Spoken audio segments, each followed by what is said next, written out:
This manhwa begins with a scene of a dimly lit night sky under the bright full moon.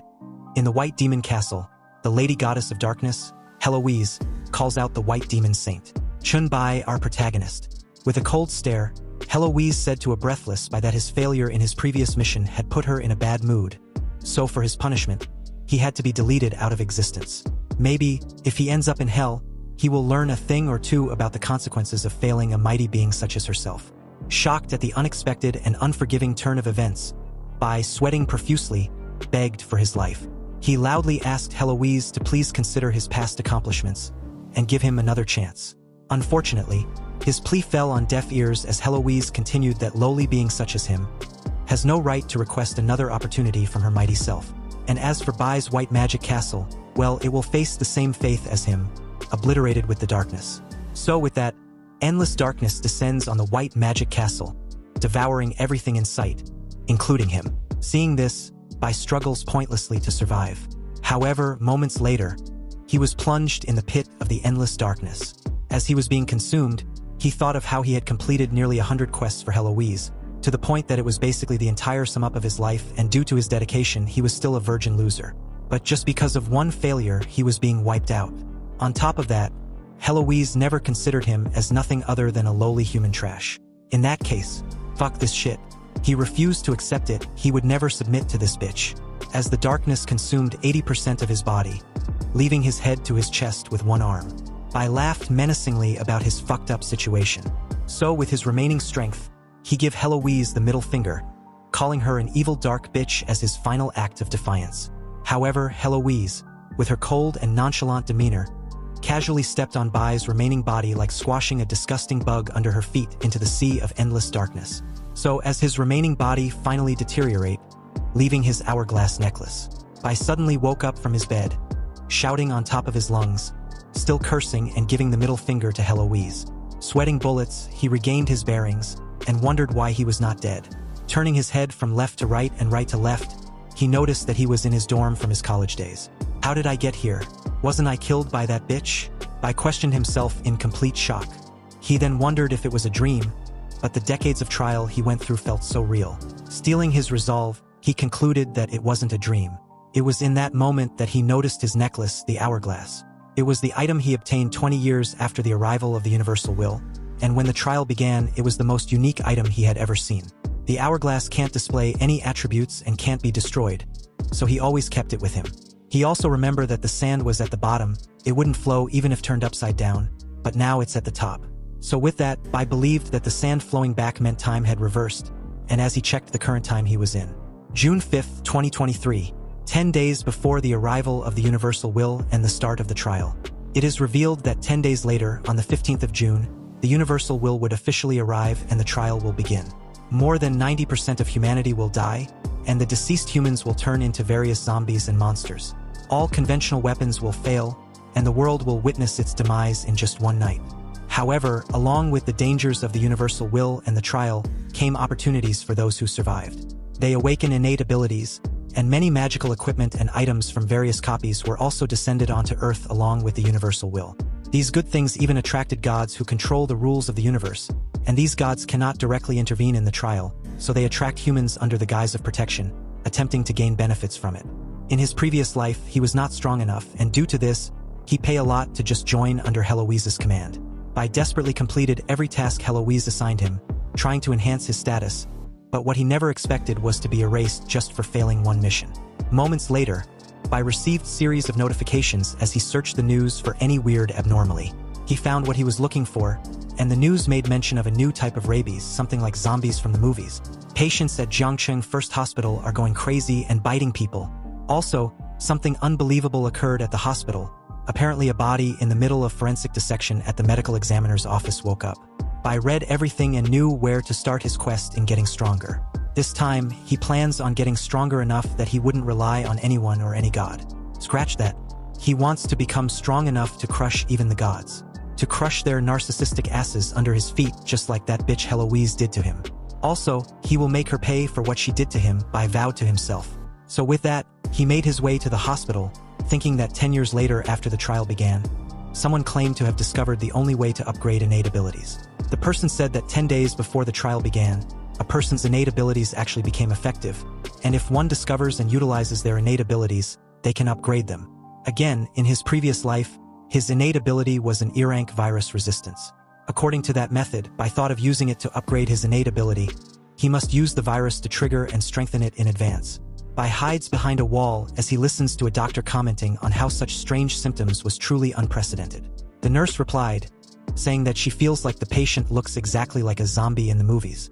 When they left, Bai sneaked in and approached the patient, whose body was heavily restrained, and his mouth was restrained as well to avoid any noise.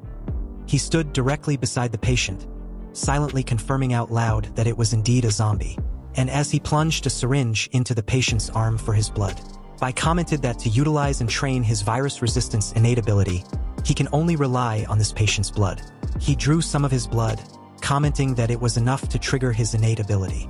A while later, he arrived at his dorm, noticing that his roommates were not present, indicating that they were going to stay up all night.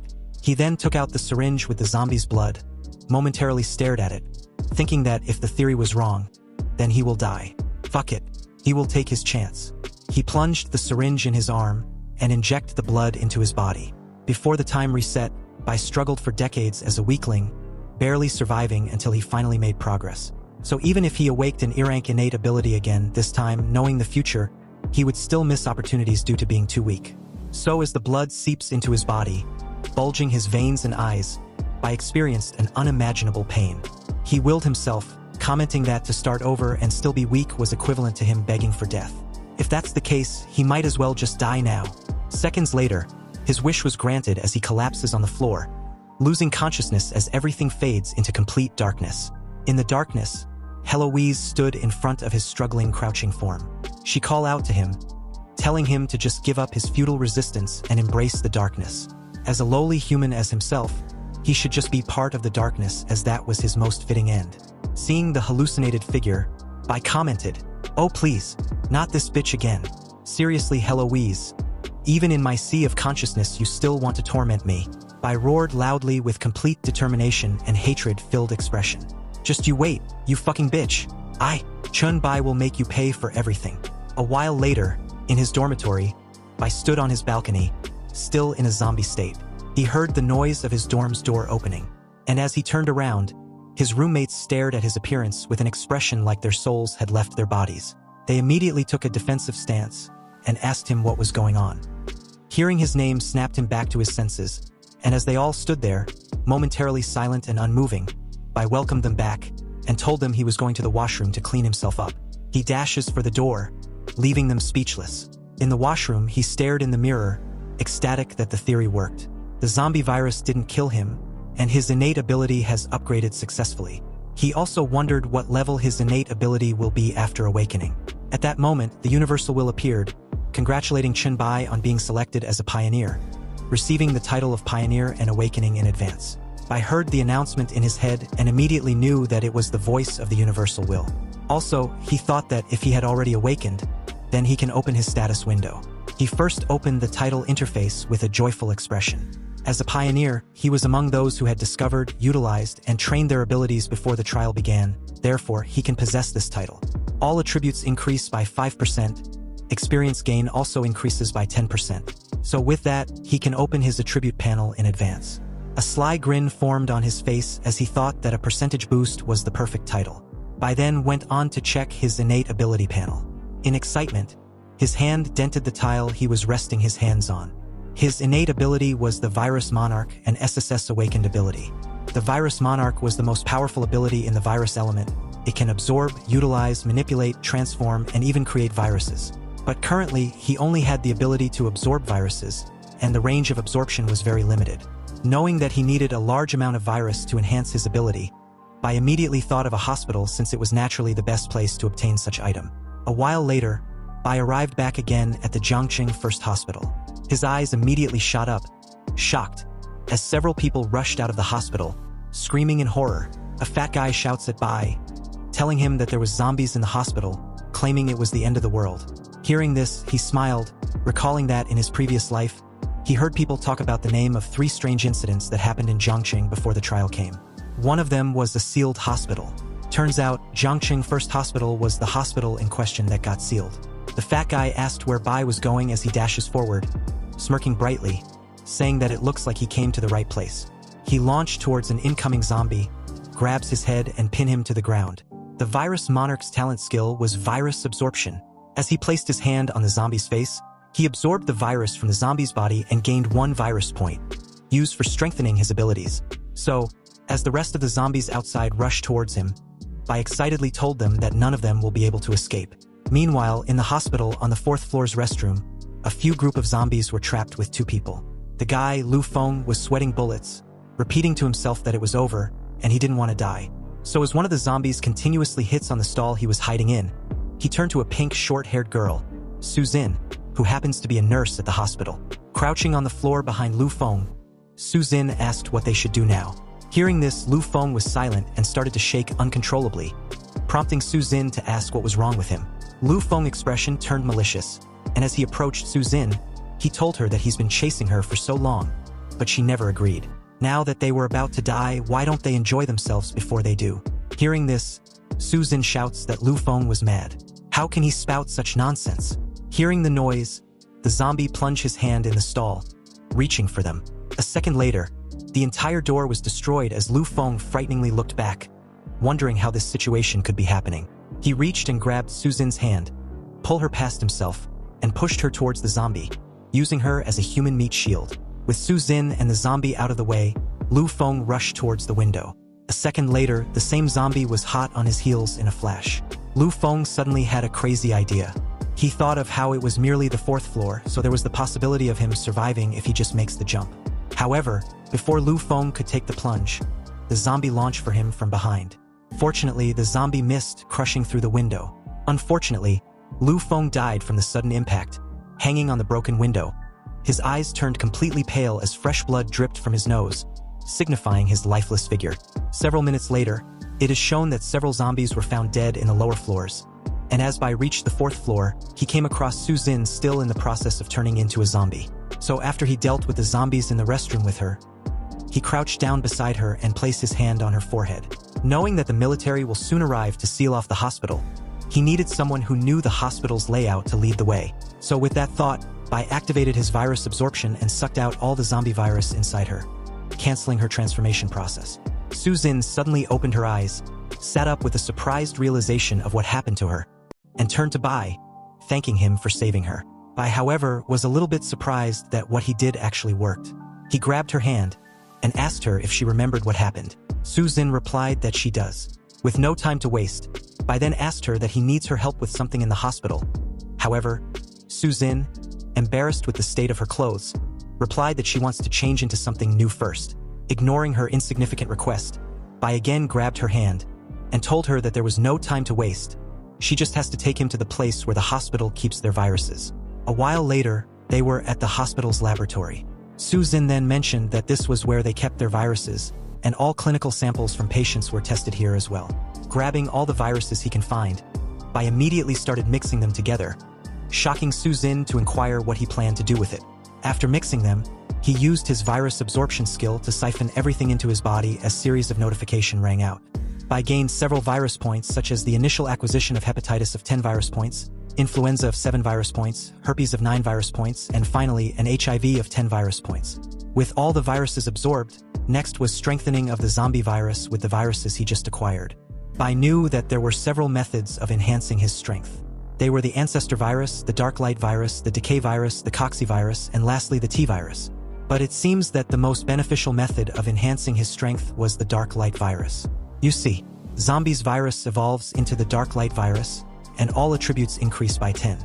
Self-healing ability also increases by 200%. Bai successfully obtained the core ability of the dark light virus to evolve and devour. He knew that the dark light virus was a virus primarily focused on devouring and evolving. Suddenly, Suzin shouted, telling Bai that a zombie was approaching from the door. Seeing this, Bai told her to stay where she was. Then, in a flash, he grabbed the zombie's neck in the other side of the room.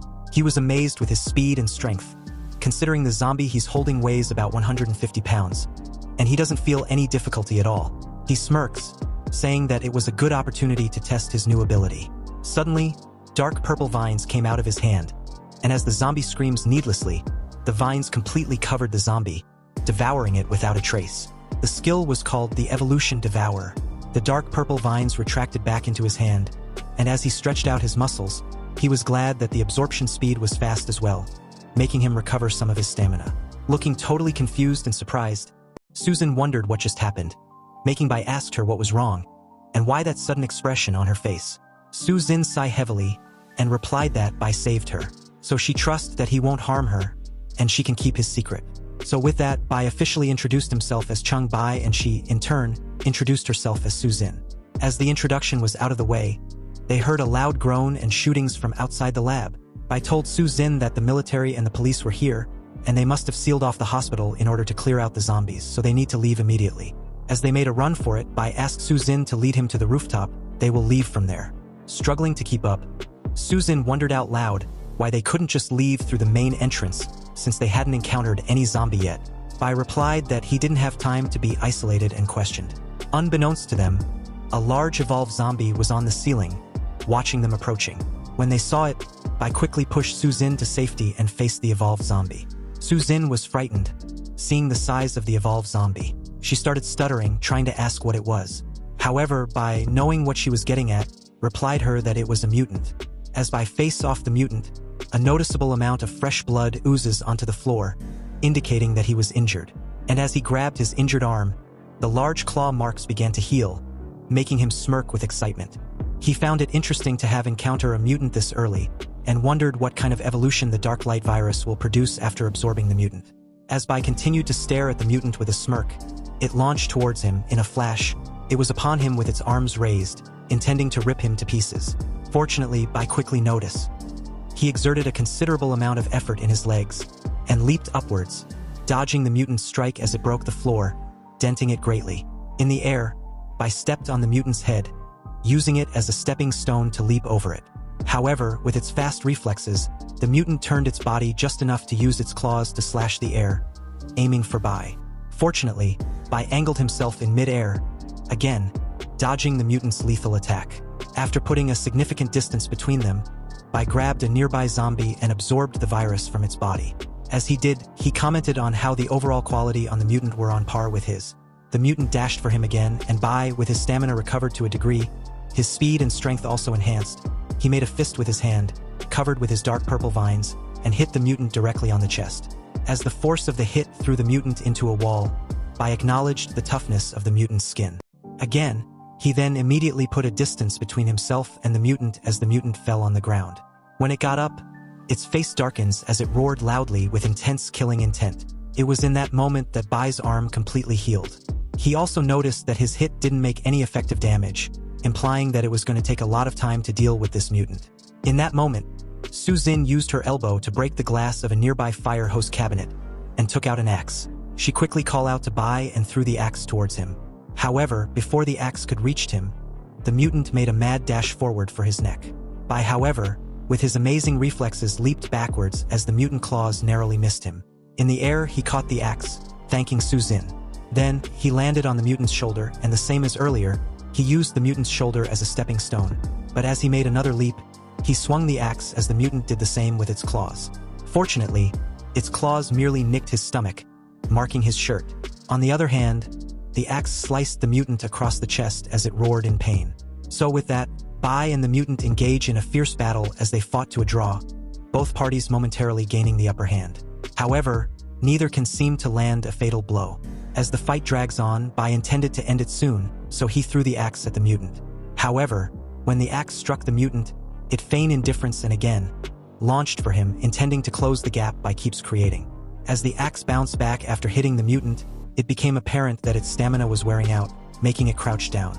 Realizing this, Bai approached it, commenting on how he didn't expect the mutant to have held out for as long as it did.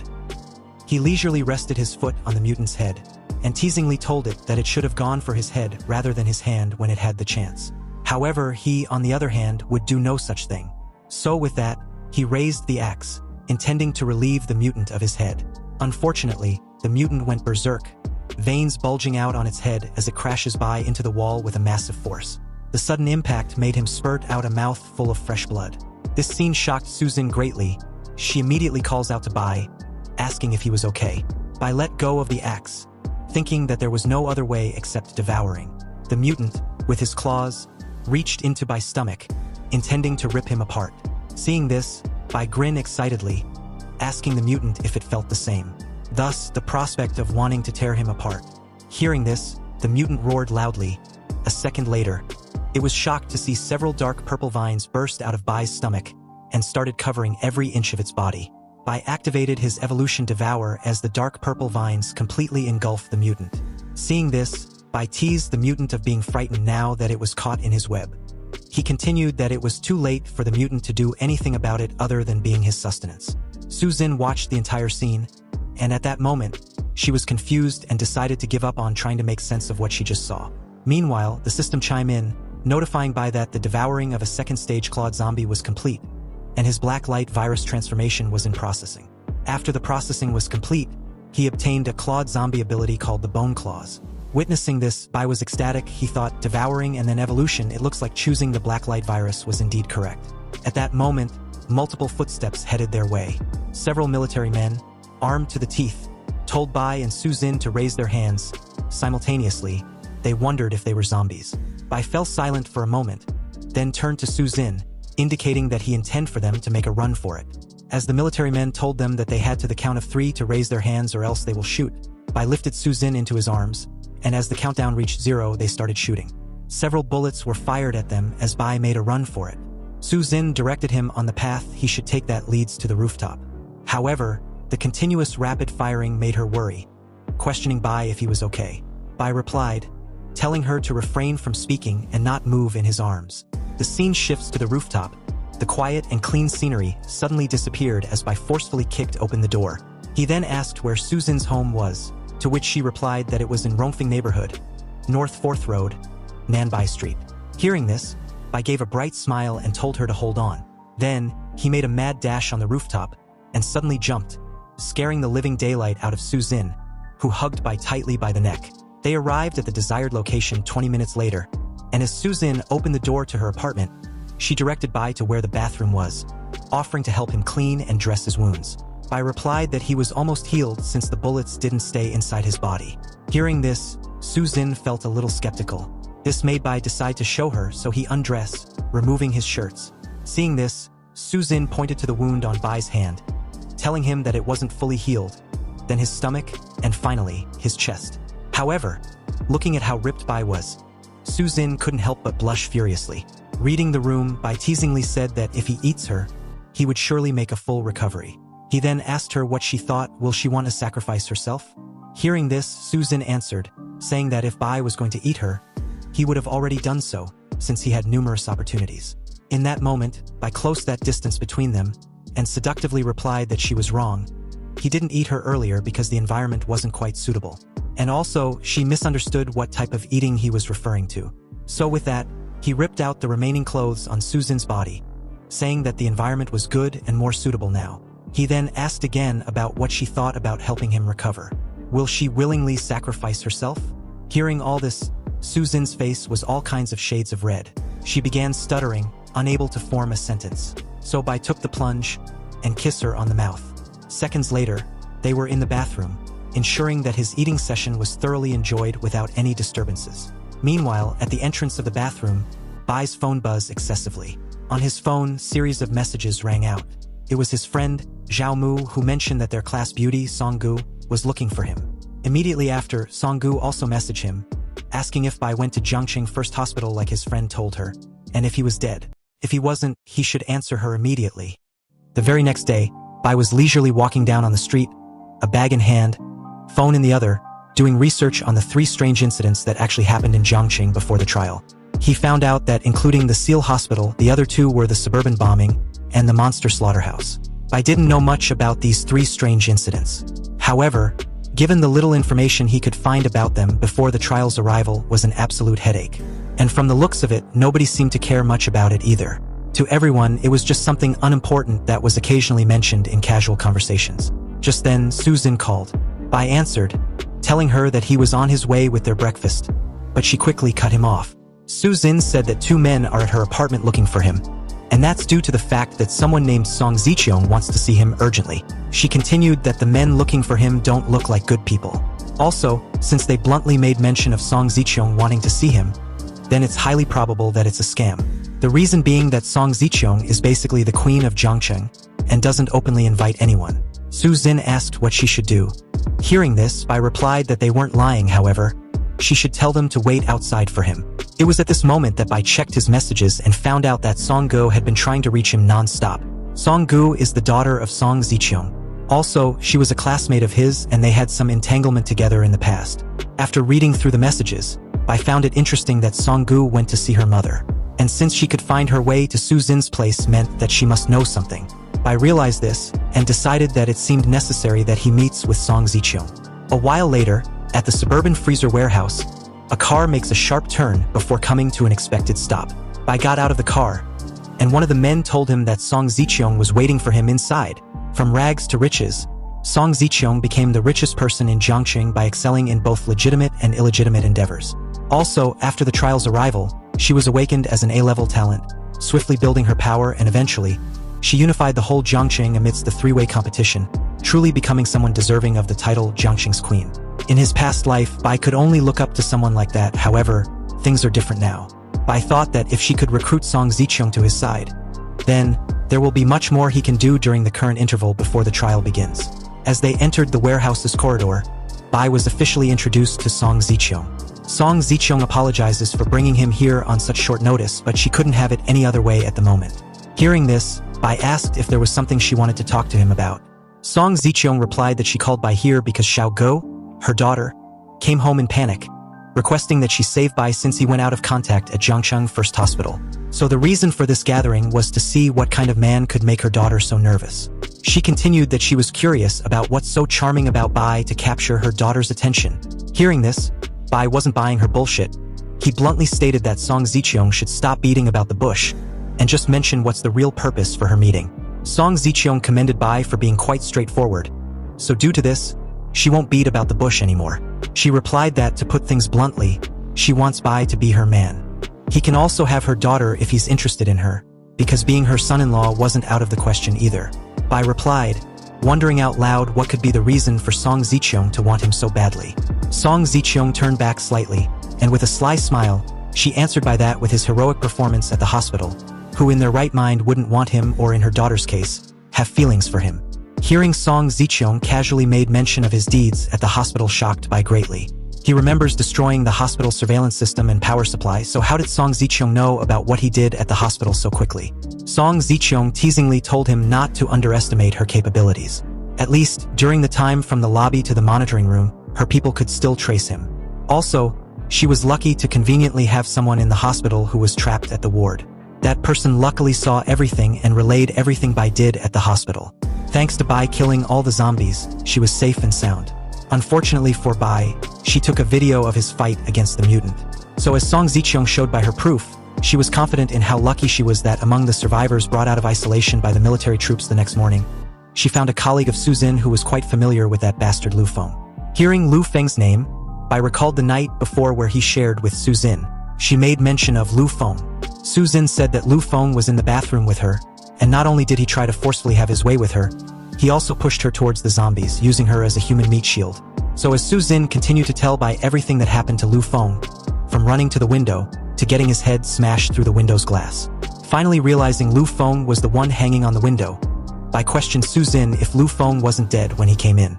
Su Xin replied that she believed he was. However, she hates Lu Feng so much for what he did to her, and wants nothing to do with him. Anyway, she feels much better now, and she would like to continue what they started earlier. Bai cheekily stared at a blushing Su Xin with one eye, and replied that he really didn't expect her to be a first-timer. Also, Su Xin's screams from just moments earlier was quite tragic. Su Xin apologizes and Bai answered that it was okay since they had plenty of time in the future.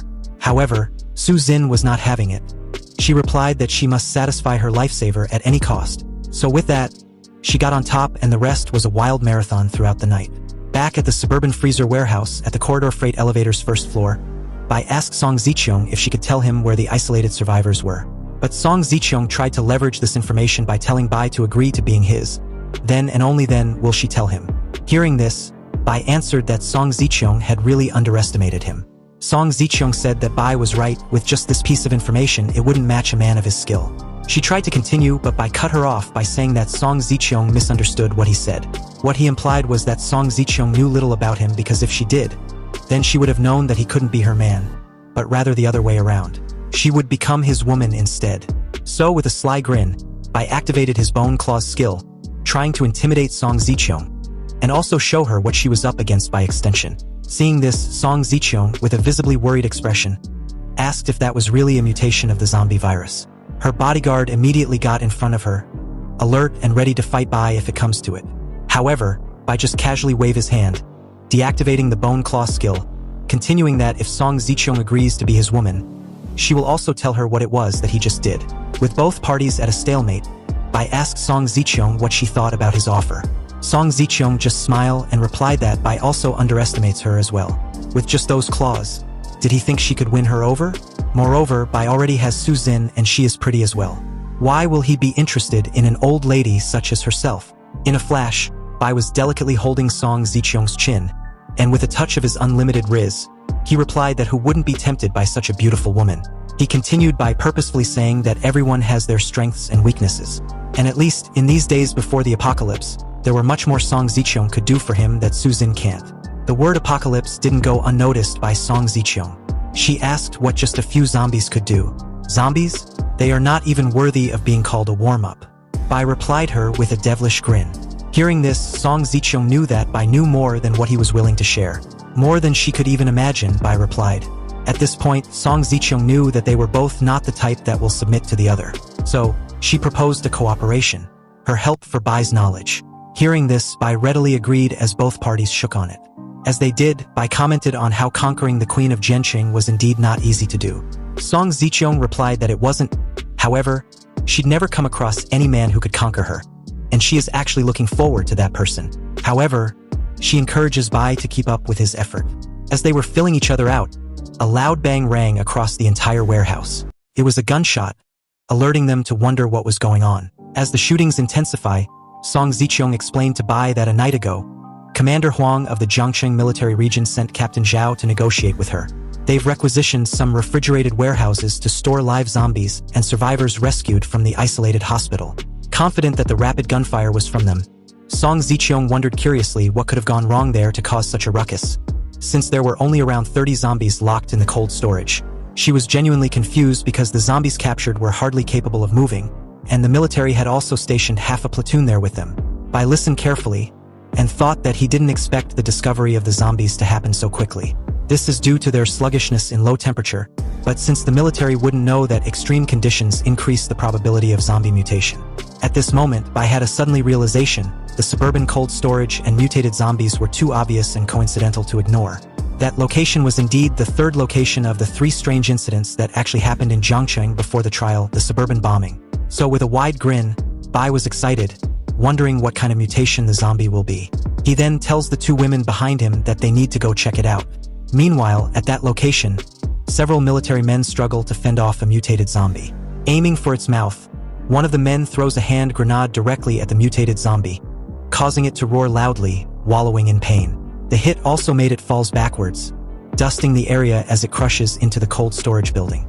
As the smoke of the hand grenade, together with the dust, engulfed the mutant entire figure, encasing it, its figure hidden within the smoke, making the soldiers unable to see where the mutant was. Suddenly, a large figure grabbed a soldier and with a loud roar, the soldier was crushed to death. Seeing this, Supreme Commander, Captain Zhao, told his men that their weapons could not cause effective damage. So everyone should form a group with the people around them and spread out to attract the mutants' attention separately. They must hold out until reinforcements arrive. At that moment, Song Ziqiang appeared behind Captain Zhao, and while approaching, she told him that he should tell his men to cease fire and retreat. Confused, Captain Zhao turned around and asked what she meant by that. What I meant was, you, Captain Zhao, including your soldiers, can't injure that meat mountain of a creature. She then questioned if Captain Zhao wants his men to plunge into their deaths in vain anyway. This time, Song Ziqiang tells Captain Zhao to order his men to protect her cold storage employees and the survivors from the isolation hospital he brought from there, and he should hurry up about it. Hearing this, Captain Zhao replied that it was impossible. The mutant wasn't slow, and no one can escape without someone restraining it. At the same time, Lu Li, a survivor from the isolation hospital, was about to be crushed by the mutant. her face drenched in cold sweat as she watched the mutant's hand about to slam down on her. Song Ziqiang watched the scene with a smirk, commenting that Captain Zhao shouldn't worry about the mutant's restraint. She had someone who would take care of it. At that moment, Bai appeared at the scene and activated his bone claw skill, piercing the mutant's side. The soldiers helped Lu Li up to her feet, as she watched Bai with a sense of gratitude. Bai, however, was smirking, commenting on the toughness of the mutant's skin. Just a casual grab and he almost dislocated his arm. And from the way it's grown to such an extent, it seems like the mutant will be difficult to deal with. The mutant raised its hand, intending to smash Bai into the ground. However, as its hand approached him, Bai, with his fast reflexes and speed, used his claws to slice multiple wounds on the mutant's entire arm in an instant. He then lands in front of the mutant as it wallows in pain. Realizing this, the mutant clenched its teeth in anger as Bai casually walked towards it. Suddenly, the mutant sharply made a turnaround and smashed the cold storage warehouse, searching for something. Seeing all this, Captain Zhao worriedly asked Song Ziqiang if he was raising a monster. Song Ziqiang replied him with a cheeky grin that Bai wasn't a monster but her partner. In the closest storage room full of meat, the mutant intended to devour the meat to increase in size and strength. However, Bai stops it, teasing the mutant of wasting all these meat. He then activated his evolution devour as several tentacles spread out of him, devouring all the meat, and was also about to devour the mutant's arm. Seeing this, the mutant punched furiously at Bai with its other arm. Fortunately, he makes a leap over the mutant in time as the system chimed in that the devouring was complete. Host has consumed a large amount of frozen beef. Blacklight virus has evolved slightly, increasing host's strength and endurance. Seeing this, Bai smiled. This was truly a premium beef. Not only did it restore his energy but also made him level up. Realizing this, Bai knew that the mutant was trying to replenish its lost energy. The mutant looks exhausted, so it was time for it to die. Bai laughed menacingly at the mutant. Moments later, a massive beam of energy was shot at the mutant, shocking both Song Ziqiang and Captain Zhao. And as the mutant was falling to the ground, Bai followed with a skull-crushing punch to the mutant's forehead. However, immediately after, he flinched when the mutant raised its hands intending to crush Bai. Bai saw this and smirked mockingly, activating his evolution devour again. And as the tentacles burst out and gradually wrap around the mutant's entire body, and also restraining its hands, Captain Zhao was horrified and sweating bullets seeing this.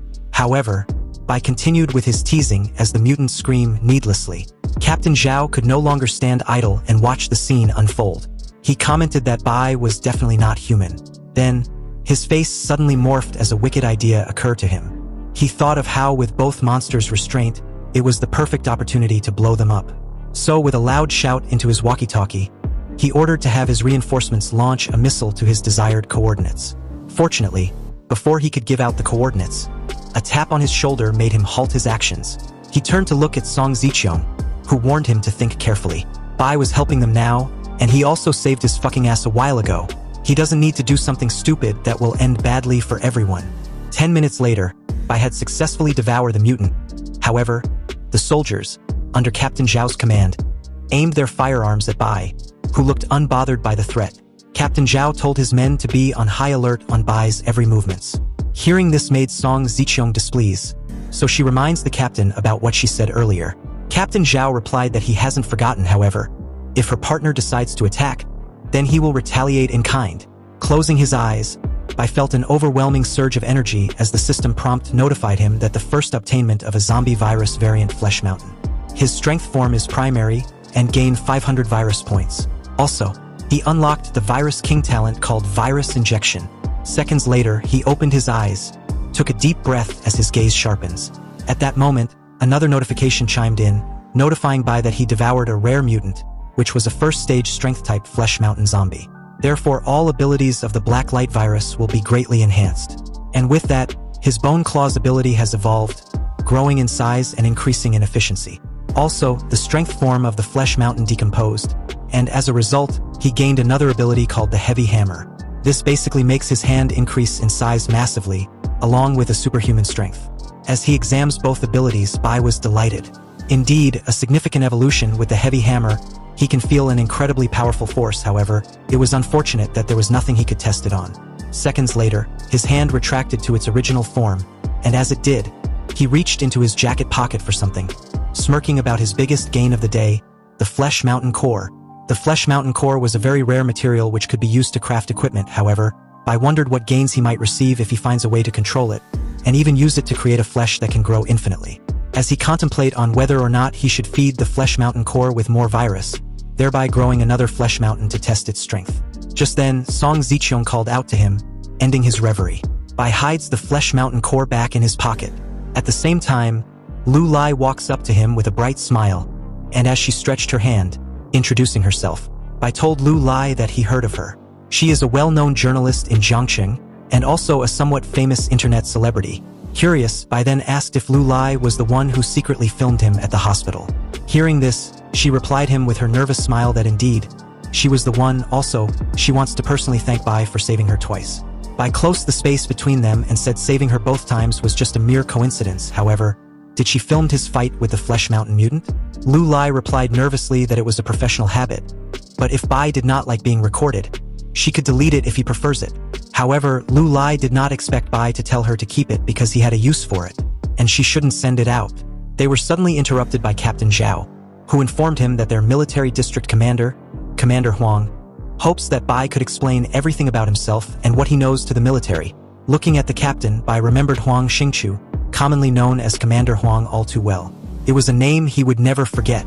After the trials came, he coerced the awakened who were weak and alone, using them like pigs and dogs.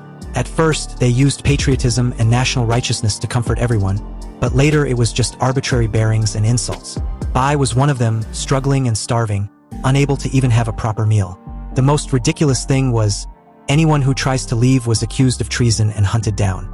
This forced Bai to leave Jiangqing. So with those thoughts, Bai coldly stared at Captain Zhao, asking Song Ziqiang if he should oblige. Of course not, I don't know anything yet either, so why should you do what he says? Song Ziqiang replied Bai, who smirked asking what he should do then. Song Ziqiang told Bai that he doesn't need to worry, she will handle the situation personally. Seeing Song Ziqiang approaching, Captain Zhao suspiciously told her that she should understand the duty of being a citizen of this country, especially this city. However, Song Ziqiang was not having any of it. She stomped her heels firmly on the ground, and replied Captain Zhao that he should stop spouting nonsense like an official. What fucking duty was he referring to? He was just a platoon leader, not qualified enough to demand anything. Furthermore, he should go tell his master that if he has any issues, he should come to her himself. Hearing this, Captain Zhao was speechless. At that moment, one of his men came up from behind him and informed him that the isolated personnel were causing trouble, making a ruckus. What should they do about it? Hearing this made Captain Zhao gritted his teeth in anger.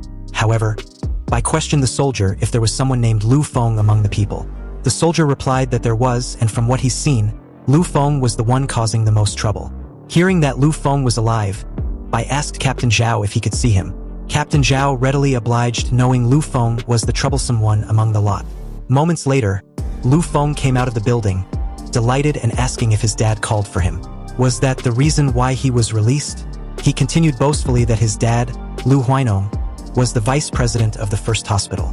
However, a tap on the shoulder shut him up, and as he looked worriedly at the person, Bai activated his skill, virus injection, and transmitted the zombie virus into Lu Feng's body. After that, he told Lu Feng that he had been looking for him because someone asked him to pass on a message to him. Lu Feng asked who Bai was, but Bai leaned closer to his ear, whispering that Su Zin told him everything that happened to her in his bed the night after. And from what Lu Feng did to her, Su Zin want him dead. Hearing this, Lu Feng began to sweat profusely, questioning Bai how Su Zin survived. It wasn't possible, and Bai was definitely lying. Suddenly, Bai stepped back, loudly telling everyone that Lin Feng was infected and was about to turn into a zombie. The sudden news made everyone alert, watching Lu Feng cautiously. Lu Feng was incredulous, saying Bai was just spouting nonsense. Was he playing him? He continued that Bai was the one about to turn into a zombie when he was done with him. Lu Feng then launched towards Bai, shouting that Su Zin was a bitch.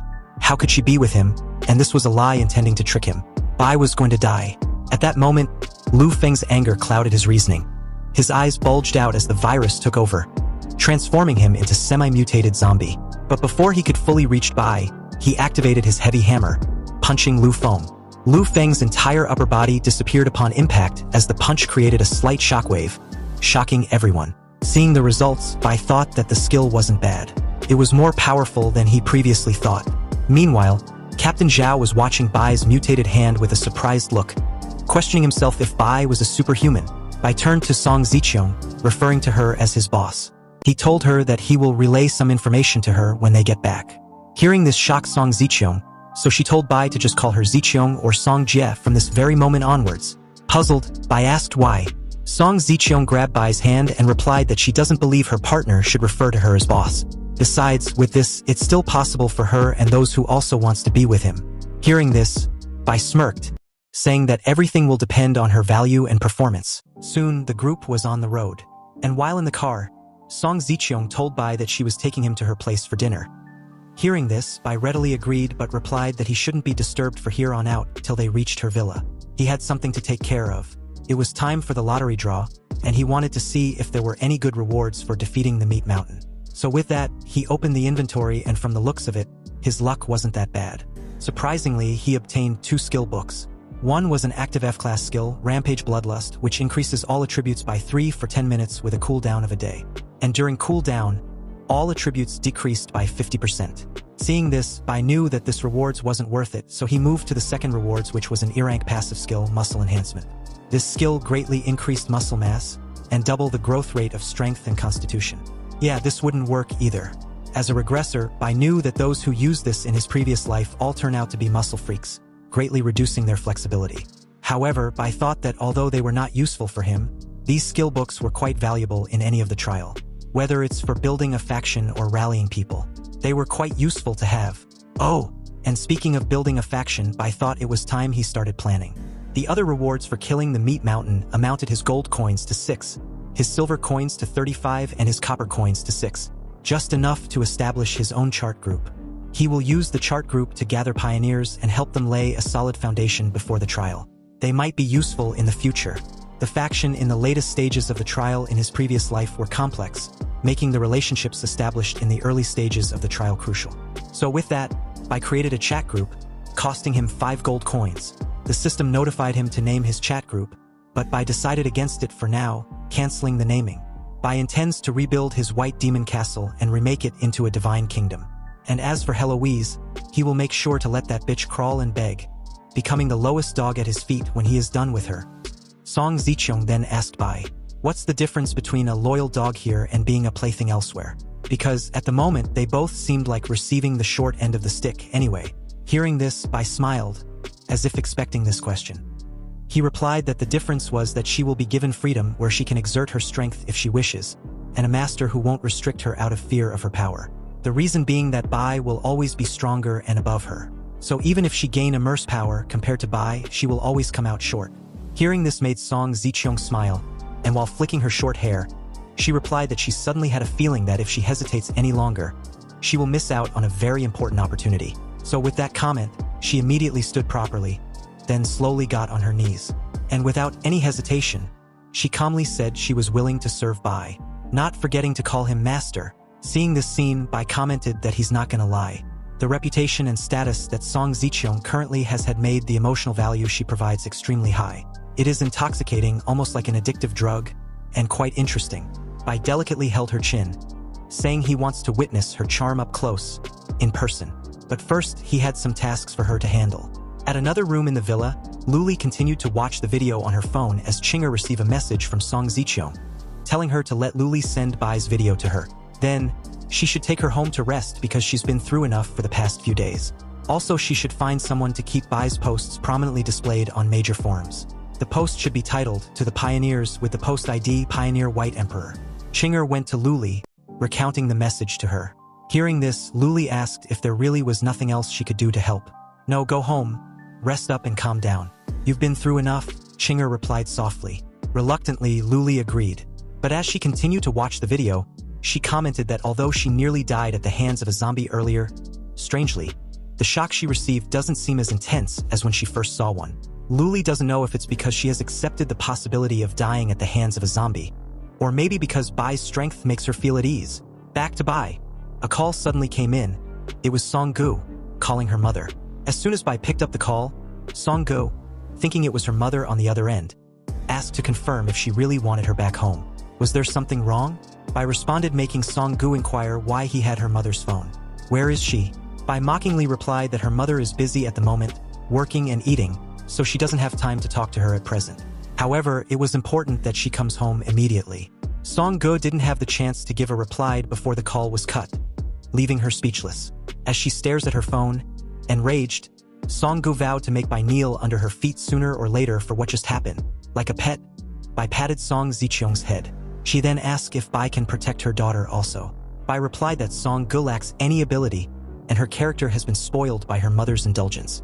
However, if Song Zicheong works hard enough, he can guarantee that Song-gu will most likely not become a monster when the trial arrives. Hearing this, Song Zicheong's cheeks flushed red, blushing profusely. She thanked Bai for his consideration. The scene shifts to a secret warehouse at Suburban. In the car, Song-gu questioned her mother how she can believe something so absurd. "Are you sure you're not being deceived by Chun-bai? I stopped you from looking for Chun-bai last night because of this. After we get off the car, don't speak and just observe quietly." Outside, Chinger told Bai that she visited all the places rumored to have zombies and monsters in the entire city the previous day. In the end, only this place was found. This place used to be an underground casino, but now all the gamblers inside have turned into zombies. There were about 160 of them, and I didn't find any special zombie like Meat Mountain. Hearing this, Bai thought of the zombie slaughterhouse. Could this be the place? Bai questioned himself in disbelief. No, it can't be. The hospital fit the description because they're indoors, and also it was the Meat Mountain because it's extremely difficult to kill. And this place is remote, so if something happens, it's hard for people to remember and spread it. He then asked Chinger, "Are you sure you went to all the places rumored to have zombies and monsters, but only found them here?" "Yes." Hearing her confirmation, Bai pondered. It seems that someone is still collecting zombies, and the place where he places them should be the zombie slaughterhouse. The military only contain a few dozen zombies at most, but this person wants to collect all the zombies and monsters. Is he a curious adventurer or a pioneer who knows some information? This is getting quite exciting. Bai then demanded for the door to be opened. So as the two guards begun to slowly creak open the massive gate in terror, the bloodthirsty zombies started to rush out with creepy sounds and terrifying noises. Their hungry eyes fixed on the person in front of them. They look like they haven't eaten in 1,000 years. The guard panicked as he himself didn't expect the horde of zombies to be in such frenzy. Then the horde of bloodthirsty zombies dashed towards Bai, screaming, and Bai stood there, preparing himself. Some jumped towards him while others crawled at him at an unbelievable pace. Bai, as cool as ever without breaking a sweat, in a flash, kicked the immediate zombie in the stomach, and used that momentum to launch himself in the air. In the air, he grabbed two zombies and smashed them on the ground. Su Xin took her phone and immediately started recording while Song-gu watched in horror, sweat dripping down her face like she'd been exercising the whole day. A while later, the fight was over as Bai, using his virus absorption, sucked the virus from over 100 zombies. He stood on top of a pile of their corpses, the virus radiating off his body in waves. The system congratulated Bai on obtaining the title Zombie Hunter by killing over 300 zombies. With this new title came with an E-rank skill Zombie Slayer, which boosts all attributes of +5 and also increases damage to a zombie by 5%. The system also informed him that he had collected 500 samples of zombie-class viruses, which could be used to exchange for the zombie virus serum formula. This was achieved using his virus points in the talent tree zombie virus entry. Bai was surprised seeing this. A devilish smirk formed on his lips as he thought of the possibilities. A zombie virus serum formula? This is a valuable item. Even awakened talents can sometimes be troubled by the zombie viruses. The system then asked if Bai wants to unlock the zombie formula, which would cost him 300 virus points. So as he chose yes, he thought that after all, not everyone has talents immune to viruses and ultra-strong physique. Bai then came outside and called Song Zicheong and everyone to come inside. He asked Song Zicheong if she remembered what he told her before they set off.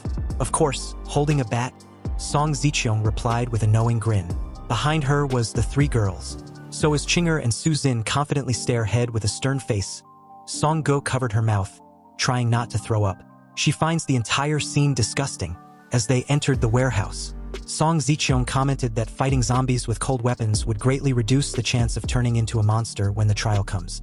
But killing zombies unharmed was a definite way of not turning into a monster when the trial arrives. Holding a zombie by the neck, Bai asked who wanted to go first. It had to be one after the other since Bai wants to examine their strength and skills up close. Chinger stepped forward, saying she'd like to be the first. Hearing this, Bai let loose of the zombie, who dashes forward at Chinger. Chinger did the same as well, and as she got close enough, she grabbed hold of the zombie's arm, swiftly turned around, then with great force, body slammed the zombie to the ground, breaking its neck in the process. Bai observed the brief fight and was impressed with Chinger's fast speed, ruthless and accurate assessment. Next was Song Zicheong. who smacked the zombie's face with her bat, then delivered several continuous hits to the zombie's head while on the ground. Bai noticed that Song Ziqiang's strength wasn't enough to knock the zombie down in one hit, but more importantly, it took more than 10 hits to finish it off. Su Zin soon followed after, panting while lying on the ground with the zombie. However, the zombie was unconscious, then slowly lost all signs of movement, indicating its death. Bai assessed her strength, which was too weak. Su Zin got tackled by the zombie, but she managed to kill it by relying on her familiarity with the human body structure. Song Ziqiang gave her bat to her daughter and told her that it was her turn. But Song Ge was scared shitless, even to the point that she peed on herself, shouting that she can't do it. Seeing this, Bai didn't waste any time in failing her. He also points out her peeing session and her unwillingness to fight. He then calls for Song Ziqiang, who hurriedly ran to his side, although she was still concerned for her daughter. Bai told her that if Chinger had gone to all the places where there were rumors of zombies and monsters but still found nothing, this meant that something fishy was happening that required a thorough. Upon hearing this, she smiled, thanking Bai for his trust in her. Song Ziqiang assured Bai that she would do her best to complete the task he has entrusted to her, and keeping the formula safe had become one of her utmost priority. Satisfied with her answer, Bai replied that she should go do the task he had assigned her, and also have someone to send me back to the villa. Of course, sir. I will have Chinger take you to the villa as per your command. Later during the day, Bai, while checking his phone, wondered how many people had seen his post. Not knowing if anyone had contacted him beforehand, he checked his messages. Upon checking, he was speechless, seeing the responses of everyone as they were mocking him, and even asked him which mental hospital he had crawled out from. However, something caught his eye and he became a bit serious upon seeing it. It was a private message from someone named Shil. In the message, Shil said that he knows about Pioneer because he is one too. Shil was curious about what Bai knew. Seeing this, Bai was thrilled that not everyone was a loser as there were some gains as well. So he asked Shil about his talent, to which Shil responded that he had an S-level talent, mental control. Bai then tells Shil that he could find a communication channel on the panel. It was unlocked to Pioneer in advance, so he should search for a nameless group chat group 001, as some basic things had been explained by him in that group. Bai then continued that if Shil had any problems after reading them, then he could directly come to him. At that moment, he saw that a person named Han Xiao had just joined the chat group. Han Xiao then asked if he could invite a person named Xuechuan. Upon hearing the name, Bai was stunned. He pondered if this Xuechuan is the emperor-level powerhouse in his previous life who also goes by that name. It must be him. Bai got excited about him joining the group, so he responded to Han Xiao that he could, and if he noticed any other pioneers, he could invite them all. Immediately after, a mischievous laugh rang in the air as Bai saw that Xuechuan had just joined his chat group. Meanwhile, in an alleyway during the next day, Luli was on the phone with Song Ziqiang, who asked her if there were any results in her investigation of collecting zombies. Luli responded that there was, and it was the forces of the Jiangxing Lord. They had sent all the collected zombies to a Mankai container yard near the Jiangxing Wharf. Luli also mentioned that she had sent someone to gather more information, and it was time for her to meet them as agreed. However, they hadn't returned, so she didn't see the need to wait any longer. At that moment, to her horror, two people fell in front of her, both pretty much dead. She was terrified by the sight. The culprit was at the window, laughing while staring at her. Seeing this, Luli was stunned and scared, shaking uncontrollably. Still in a panicked state, she told Song Ziqiang on the line that she had been discovered. The scene shifted back to the villa. Inside, Bai was having a chat with a person named Lu Huai, who just recently joined the group. Lu Huai told Bai that his talent instructions were a bit obscure, so he hoped if Bai can help him understand it. Bai asked him to send it, and as he did, it was a Een wood body of rank SS. Bai searched for it on his panel, and it showed that Een wood body was the most Een of woods. The source of life was endless. And with Een soul entering the body, it was the land of eternal life for activating the wood body. It costs 1 spirit to activate, and for Een soul it costs 1 constitution to also activate. It was a talent of SS level, so Bai told Lu Huai that the cost of activating the ability was quite high, and if his spirit was more than 3 then he could activate the Een wood body. Lu Huai said he had 5 spirits, so he is fortunate then. He thanked Bai for providing that information. Suddenly, Song Ziqiang came in, rushing towards Bai. Seeing her urgency, Bai asked her why she was in such a hurry. What was going on? Song Ziqiang responded that Luli had found out that all the zombies had been sent to the Mankai container yard, but she was caught in the process. Song Ziqiang also mentioned that the opposing party was asking her to negotiate. Upon hearing this, Bai stood up and asked surprisingly whether they really contacted her, and if Luli had given her up. Song Ziqiang was stunned hearing this. Song Ziqiang bowed down in front of Bai, stating that she raised Luli herself, so there was no way she would betray her. Moreover, she was discovered due to the people she was commanding from behind, so the fault lies with those people she sent out to investigate. After hearing her out, Bai decided that if that was the case, then he would save her.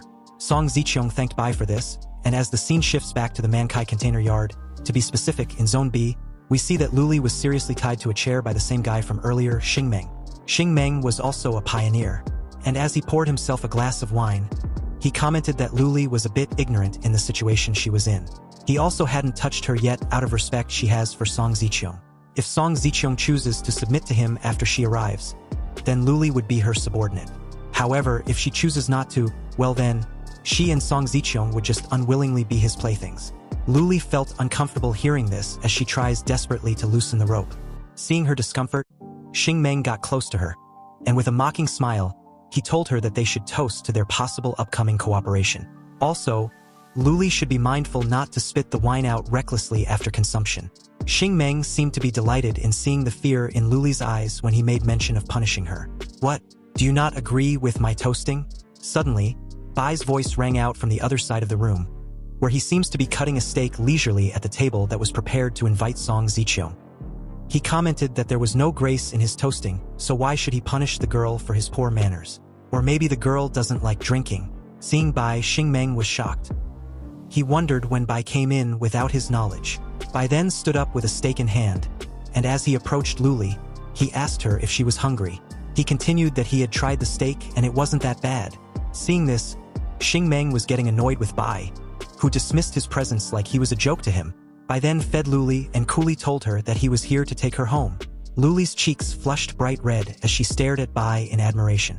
Xingmeng then asked if Song Ziqiang sent him, but soon he denied it himself, realizing that if Bai could get this close to him without him noticing, then Bai must be a pioneer too. This made perfect sense to Xingmeng. So as Bai untied Luli from her restraints, Xingmeng did nothing and leisurely waited while sipping his wine. Bai then tells Luli to wait outside in the car with Song Ziqiang. He will be there soon. Hearing this, Luli agreed and left. With Luli gone, Xingmeng asked to confirm if Song Ziqiang was already under Bai's control. "That's right," Bai answered with a confident smile. Xingmeng found it interesting. He knows it's unlikely that the Queen of Jiangqing would surrender so easily, right?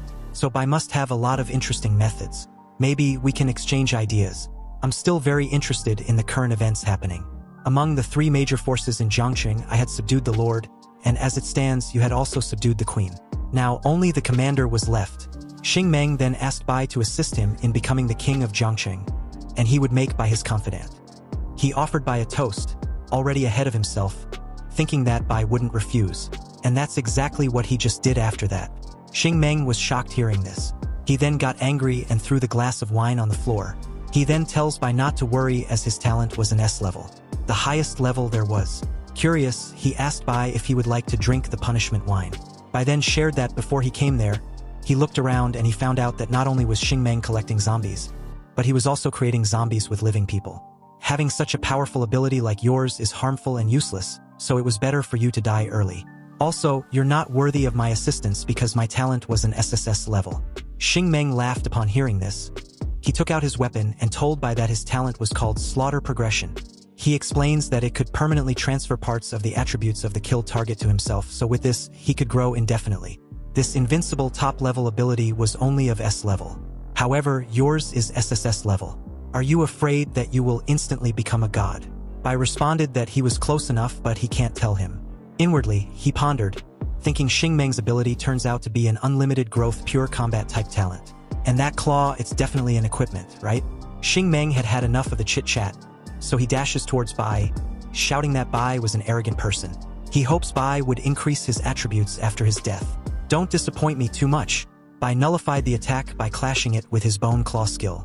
Both parties turned to look at each other before deciding to launch at each other's throats. However, when Xingmeng saw Bai cancel that attack, he understood that he had a shape-shifting talent which was indeed interesting, but Bai's strength wasn't enough to overpower him. Hearing this, Bai thought, was he referring to the skill? It seemed like this guy didn't explain his abilities fully to me. Anyway, I don't know what effect this skill of his has, so I have to be extra careful. It was in this moment that Xingmeng leaped in the air, and his claws emitting a killing aura. Bai took on a defensive stance and retracted his bone claw skill, and activated his heavy hammer skill. He launched towards the incoming Xingmeng. Their fists clashed, creating a big impact in their surroundings, breaking the ground in the process. At this moment, the immediate clash of the two heavy fists sent Xingmeng flying. Fortunately for him, he managed to stop himself, making a sturdy landing. Then Xingmeng dashed towards Bai in an instant, and with his claws, he aims for Bai's neck. Bai quickly switched to his bone claw and blocks the attack, then counters with his heavy hammer with his other hand, preparing to land another blow. But unexpectedly, Xingmeng just effortlessly blocks it with his hand, which made him quite smug. "Is this your SSS class talent? That's all? Are you even trying? You weakling." Hearing this, Bai just laughed. "My talent has been at work for a while now. You're just too dumb to notice." Unaware of the true situation, Xingmeng thought Bai was just bluffing. In the next second, he instantly appeared in front of Bai and sent him flying. "Clearly, all your attributes are weaker than mine. Stop pretending. In the face of absolute power, you're just a..." Before Xingmeng could finish his sentence, he started spewing blood non-stop the next moment after. At the same time, the system kept popping up with various virus infection notifications, including the most severe like HIV. Seeing the baffled look on Xingmeng's face, Bai couldn't help but remark, "This guy's constitution is really good. It really took so long for the virus to take effect. How does it feel to suffer so many diseases at once?" Xingmeng's defenses broke instantly, but he still charged at Bai in his current state. In this situation, how could he be a match for Bai? So with a single strike, Bai pierced through his body, and at the same time, his devouring skill was activated. "I hope your talent won't disappoint me." Sure enough, the system not only notified that the black light virus had completed its initial awakening, but also gained the ability to access some memories of the devoured targets, and a chance to acquire any skills they had mastered. This left Bai very satisfied. Bai then picked up the equipment dropped by Xingmeng to identify it, and it was clear he had killed more than just one mutated zombie, as he even had a C-grade crafting blueprint. This meant his luck attribute was quite high, but now all these are Bai's. After handling the matter, Bai recalled his experiences from the day he returned to the past until now. It has been a rewarding journey, and Bai even successfully subdued the once high and mighty queen of Jiangcheng. "Boss, please get in the car. In these last few days, we need to properly plan and prepare for the developments after the descent." Back at the villa, Bai confirmed that all the tasks he had assigned to Song Ziqiong and the others were completed. Luli had collected a population data from the area around the villa, so they could start cleaning up as soon as the apocalypse begins. Su Xin had also finished purchasing all the supplies necessary. Bai finally announced that the timing of the apocalypse has arrived. In the Pioneers chat group, the Pioneers promptly received Bai's message. "There's only 10 minutes until the trials descend, so don't be complacent about your early advantages and rare talents." Bai then urged them to stay calm as the trials bring dangers they couldn't even imagine. The reason was he didn't want anyone from the group to disappear in 10 minutes after. Some were impatient, some were nervous, and others were excited as time ticked by. But one thing common was that they were all grateful for Bai's help and guidance. They began to share their thoughts as time continued to tick away. Bai hurriedly asked Song Ziqiong and the others to come to the window to see, because soon, this peaceful and tranquil scene would disappear completely. A 10-second countdown began, and Song Gu began to shiver in fear beside Qinger. Qinger calms her down, reminding her not to be afraid, while Song Ziqiong and Su Xin appeared confident. 3 seconds left. 2, 1. Time's up. The familiar sensation hit everyone again, and the apocalypse trial officially began. The surviving humans became evolvers, and most of the rest were either killed by other species that appeared during the trial or eventually turned into zombies. At the same time, spatial rifts began to appear in the skies, and at this moment, Bai quietly watched everything unfolds outside through the window. Suddenly, the system's voice sounded, "Time hourglass ownership confirmed. Beginning binding." Not good. Song Ziqiong and the others were still there, and Bai couldn't let anyone know about the hourglass. But just as he was about to speak, he was surprised to find that time seemed to have stopped for everyone but him. Even the crashing airplane also froze in midair, and then the hourglass began to glow. A purple light instantly surged into Bai's body. The time hourglass binding was successful, and its panel also displayed. Unexpectedly, Bai had also gained a life-saving skill, allowing him to save his state and load from that saved-up state. With such a powerful life-saving skill, a cooldown of an hour couldn't even be considered a downside. As the time stop ended, Song Ziqiong came to Bai's side and asked, "Did you just give any instructions, or did I hear wrong?" Bai told her she hadn't heard wrong, and immediately instructed them to ensure the villa's security. The nights after the trial's arrival are very dangerous, and we need to be vigilant at all times. As soon as daylight breaks, everyone need to start clearing the villa area. By the next morning, as expected, zombies had already surrounded the villa. Seeing this, Song Ziqiong immediately activated her S-class talent, Amethyst Eyes, and used the ability Insight Crystal, which can view the target's attribute panel and weaknesses. She resolved the zombie situation in an instant. Meanwhile, Chinger's talent was the A-class Path of the Assassin. Already strong, her talent made her seem like a possessed god of death, making her clear dozens of zombies in mere moments. On the other side, the wounded people were brought before Su Zin. Su Zin. She awakened the B-class talent, High-Speed Recovery. She was responsible for treating injured survivors inside the villa, and so far, everything looked good with no accidents occurring. I felt quite relieved. He then left the situation at the villa to everyone, and used the memories of his previous life to quickly head towards Jiangcheng University. At this time in his previous life, a strange symbol had appeared over Jiangcheng University, and it took him a long time to understand the meaning of that symbol. By the time he did, he regretted it. It was too late, so this time, Bai intends on seizing the opportunity. He quickly arrived at Jiangcheng University, and from the looks of it, it seems that where he had arrived was the place where the symbol had projected a certain deity's descending. Without hesitation, Bai eagerly searched forward. Suddenly, someone called out to him, "Hey young evolver, please wait. It's rare to see such a powerful little fellow like you at the beginning of this ordeal. I'm a merchant. Are you interested in doing some trades with me?" Upon hearing this, Bai was overjoyed. This was exactly what he had been hoping for. "It would be my greatest honor to conduct a transaction with you. A kind and fair, generous, wealthy, and powerful person such as yourself. I humbly greet the Lord of Trading, Lord Leto." It seems Lord Leto came in his real form in the past as well. Hearing this, Lord Leto was flattered, so as he gave Bai a card, he made mention that Bai was destined to meet him. Consider this as a meeting gift. It was his gold membership card to the Goblin Chamber of Commerce. To purchase items from the Goblin Chamber of Commerce with this card, you will receive a 12% discount on every item. Upon seeing this, Bai wondered.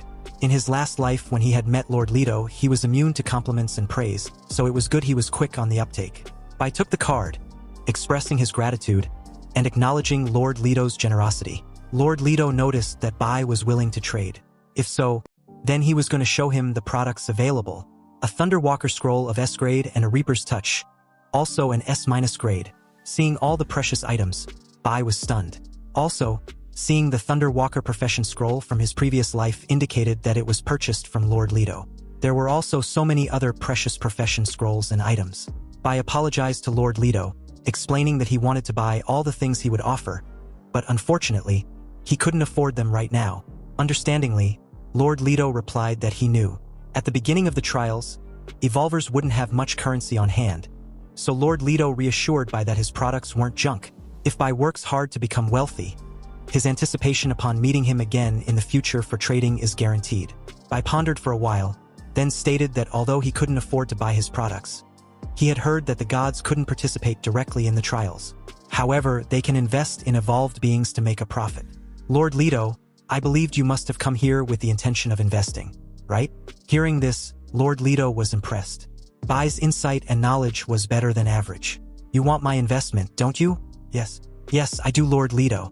But I also heard you possessed a treasure that's highly regarded by all the gods and no evolver could refuse it.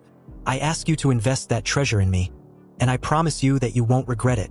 Indeed, I do have such treasure, but such investment must be profitable, and this treasure was something that all the gods would covet. What makes you think that you could offer more than it's worth? Even if you're my admirer, doing a business that would lead to a loss isn't in me." Hearing this made Bai transform, showcasing his bone claw and heavy hammer skill. Bai activated his full power, demonstrating what his SSS level talent was capable of. Seeing this, Lord Leto was fascinated. This is indeed a peculiar talent unlike any I had ever seen. It seems Blue Star Trial will be quite interesting. "Okay. I will admit that your offer is tempting, but I never had any plans on investing this much early in the trial. However, I have decided to make an exception and give you a chance. Cherish this opportunity, kid. If it weren't for the fact that you don't have the aura of another god and gifted, I wouldn't have agreed." Hearing this, Bai was delighted, so he promptly asked Lord Leto if he could have the precious investment. "No, not quite. A demonstration is not enough. Your talent doesn't necessarily represent your future. Even among the gods, there were those with less than an A-level talent. So to receive my highest level of investment, you need to prove your worth through your own strength and growth. Suddenly, the system's voice sounded. The god of goblins and trading Leto had issued an SSS-ranked mission named the Ultimate Investment. Do you accept? Without hesitation, Bai directly accepted the mission request. Leto gave a coin to Bai, explaining that whenever he completes the task, he could use the coin to summon his shadow. I hope you won't keep me waiting for too long. Hearing this made Bai ask Lord Leto if he could show him the desired treasure that even all the gods would covet. Seeing no problem with the request, Leto revealed a golden scroll dazzling with golden light. The treasure was named the Dual Procession Scroll, an SSS-grade special item. The Dual Profession Scroll allows the user to have two professions simultaneously, enabling dual profession attribute, growth attribute, bonuses, and skills to take effect. Upon seeing this, Bai was stunned, wondering if it was really a dual profession. Could my eyes be deceiving me? Bai's daydreaming was cut short as Leto informed him that the transaction had concluded. It was time for him to go, but before leaving, Leto remarked that his harvest of the day was quite pleasant and he hopes that Bai could complete the task. Immediately after his departure, Bai opened his mission panel. On it was the description, stating that to obtain the most valuable investment from the smartest and greatest goblin, the god of trade, Bai needed to provide enough proof of his worth. His objective was to find a special copy of the secret realm in Jiangcheng University, defeat the creature inside that Leto was interested in, and obtain a part of its body to give to him. The reward would be decided by Leto upon completion. Bai was impressed reading this. A reward decided by only Leto. He's truly a god of trade, he said. Bai also knew that Lord Leto's reputation in the previous life was good and legit. This meant if he did a good job, he wouldn't suffer any loss afterwards. Now, his biggest problem was to find the secret realm in Jiangcheng University. In Bai's previous life, he had never heard of a secret realm in the early days in Jiangcheng University, which only signifies that it was well hidden. He began to ponder where he should start looking first. The scene then shifts to the gymnasium of Jiangcheng University, where two guys and a girl were bullying the rest trapped in the gymnasium with them. Their leader, Tom, demanded the other students to take off their clothes and beg to be his servants in a manner that pleased him. He threatens to harm them if they didn't comply. Furious, they refuse, calling Tom a piggy bastard. Hearing this, Tom got excited and continues with his threats. If you all are willing to die, then I will fulfill your wish. But don't think for a second that I will let you die easily. The girl in his group, Mia, tried to convince Tom that he was going too far. But what she received in return was a slap across the face as Tom tells her to fuck off. Suddenly, a massive commotion occurred at the entrance, removing the debris in the process. Everyone was startled seeing this. At the entrance was Bai, asking Tom if he was responsible for beating the rest of the students. Hearing this, Tom smiled, proudly admitting he was indeed the one. What are you going to do about it?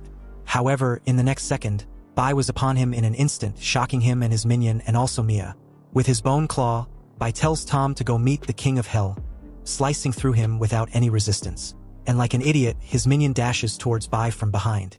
Mia was scared shitless, her expression highlighting how fucked up she was. As Bai holds the minion's lifeless figure by the head, he proceeds to ask if anyone among them was from the medical faculty. He was looking for something and needed assistance from someone familiar with the medical faculty. The students immediately began to ask themselves which person among them was from the medical department. It seems that there were no medical students in sight, but suddenly one of the girls, Jia, pointed at Mia. So as Mia laid on the floor in panic, Jia continues that she remembers Mia was from the medical department. Upon hearing this, Bai turned to Mia, who was still on the floor. Mia immediately started pleading, begging Bai not to kill her. She didn't hit anyone, and although she may be white, she believes in her heart that she's one of them. Upon hearing this, the guys behind her laugh hysterically, while Jia turned her head away in embarrassment at Mia's audacity. Mia continued that if Bai was to spare her life, she'll do anything in return. Jia reiterated that Mia didn't participate in any wrongdoing, and had even tried to stop the two guys. Bai replied that he understands. The very next day, outside the university's gymnasium, Bai informs everyone that Mia will stay with him, but everyone must leave. When they leave, they should follow the trail of zombie corpses to the Jiang City East Mountain Villa area. Upon arrival, report with the name Chin Bai, and the people there will help you settle. Hearing this, everyone became tense, expressing their concern that the city was full of zombies, so how could they possibly leave? Additionally, the Jiang City East Mountain Villa was far from the university. They feared they could die on the way there. Bai reassured them that he had cleared almost all the zombies along the way, so they didn't need to worry as much as they wouldn't be in constant danger.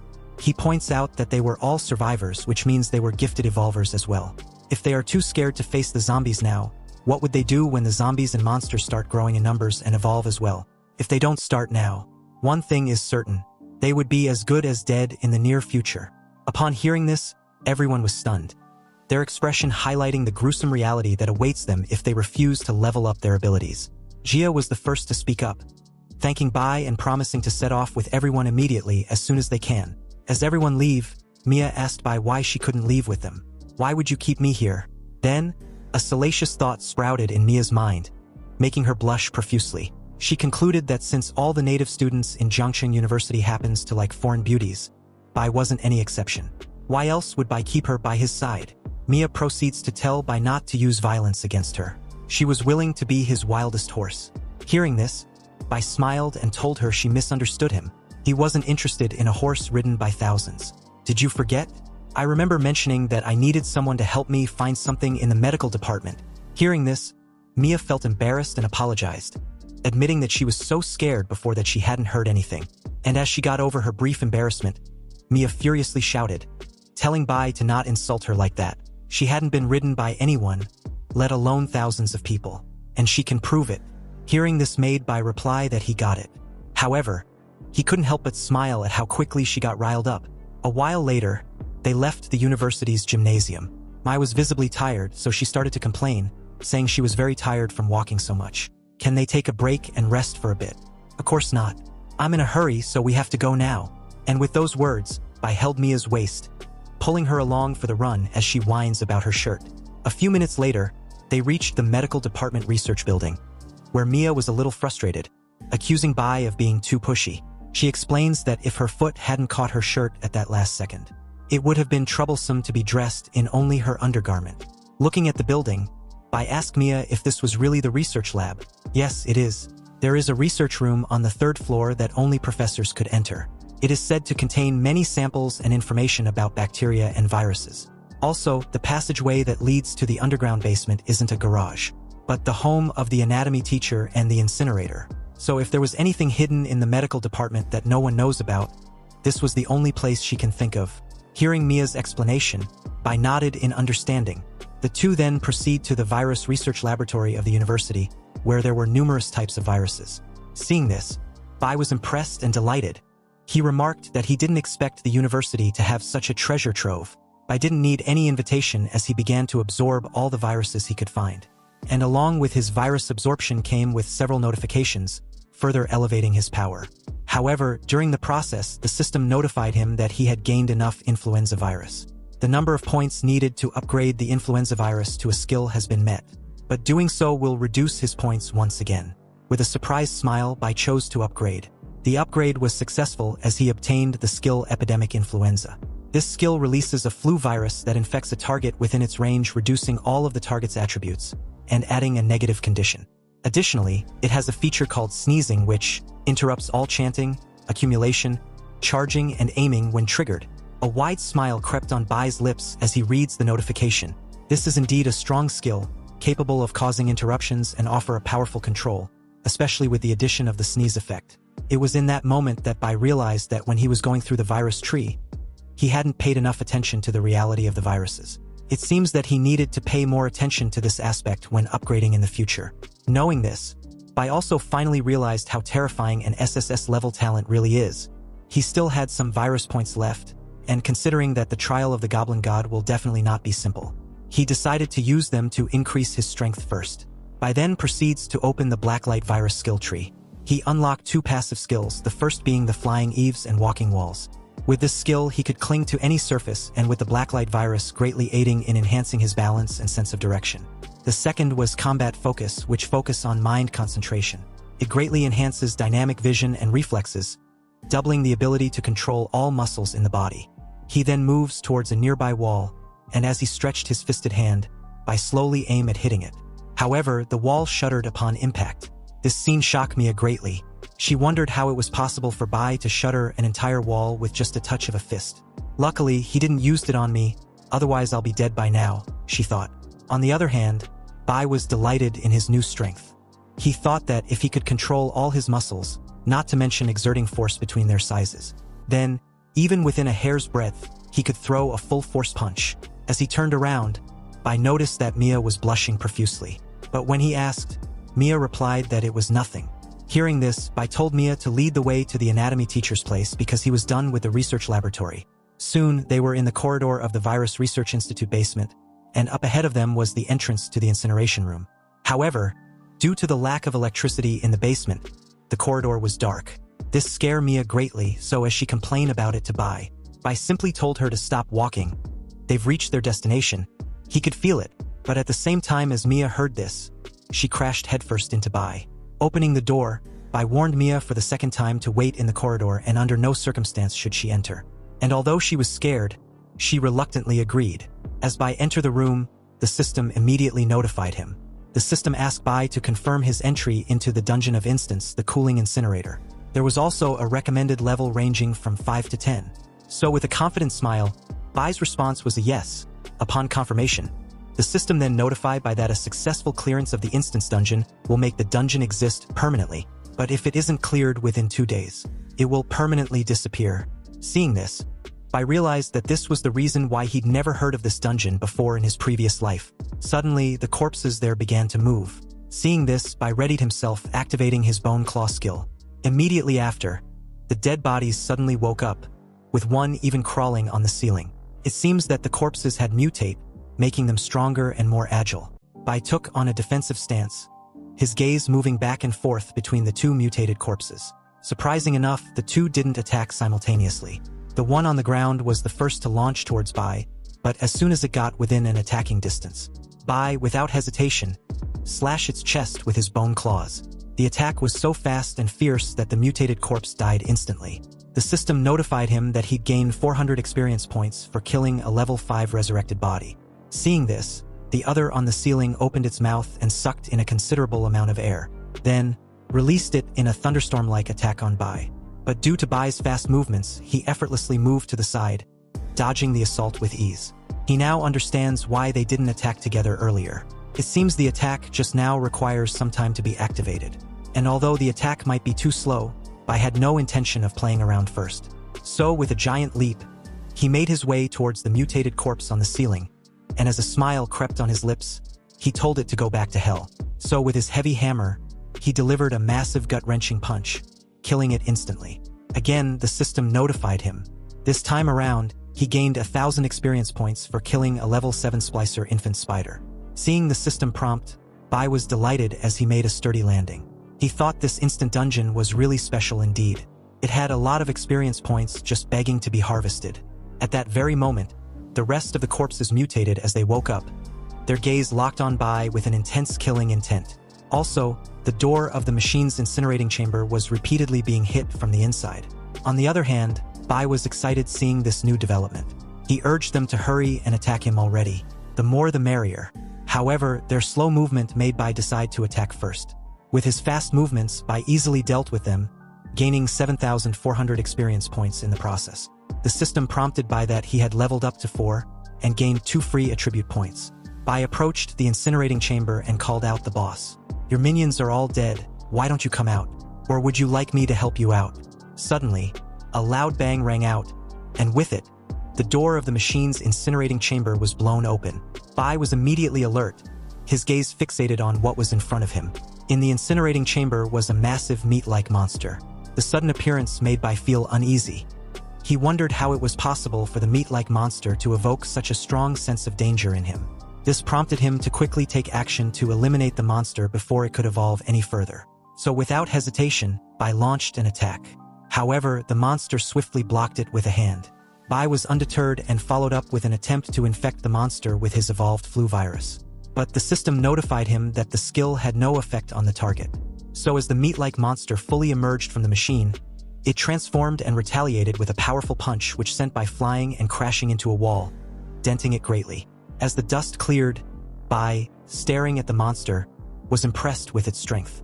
In front of him was now a completed transformation of the meat-like monster Biomaniac, a giant monster over 5 meters tall. Biomaniac immediately dashed towards Bai at full might. Seeing this, Bai countered with a powerful punch in the stomach, then immediately did a backflip, evading Biomaniac's attack. However, Biomaniac had a high-speed regeneration ability, and with this, it swiftly recovered from the heavy punch with ease. Seeing this new development, Bai was oddly thrilled. He hasn't been able to fight going all out since his reborn. But now, the prospect of being able to do that against Biomaniac would be able to sharpen his hands and feet that had been rusty for the past few days. He also made mention of using Biomaniac to restore a little bit of his strength. An hour quickly passed by, and the fight was still ongoing as Bai continued his relentless onslaught. Biomaniac, on the other hand, kept up the pace, healing himself over and over again. Bai found the whole situation interesting as he began to ponder if Biomaniac's regeneration was infinite. So with curiosity, Bai activated a status read of his hourglass, which allowed him to recover instantly by enabling him to access an earlier copied state of himself. And just like that, the fight resumed again for another hour. At this point, Biomaniac was taking a longer time to heal. And Bai noticed this, so he questioned if Biomaniac's healing ability was going to eventually stop at some point, right? Again, an hour passed, and it seems that Biomaniac was nearing its limit. It laid on the ground, trembling and exhausted. Seeing this, Bai urged it to get up and continue with their fight. He hadn't had enough. Soon, an hour passed again, and at this point, Bai was basically being a bully. So as he stared at a defeated and trembling Biomaniac, who had reverted back to its little meat-like form, he questioned if he could not regenerate anymore. How disappointing. Anyway, it was fun while it lasted. But it's almost time to end this. Don't you think so? Bai asked this and immediately stomped on Biomaniac, crushing it into pieces and killing it. The system revealed that Biomaniac was a level 8 boss and killing it merit a whopping 10,000 experience points.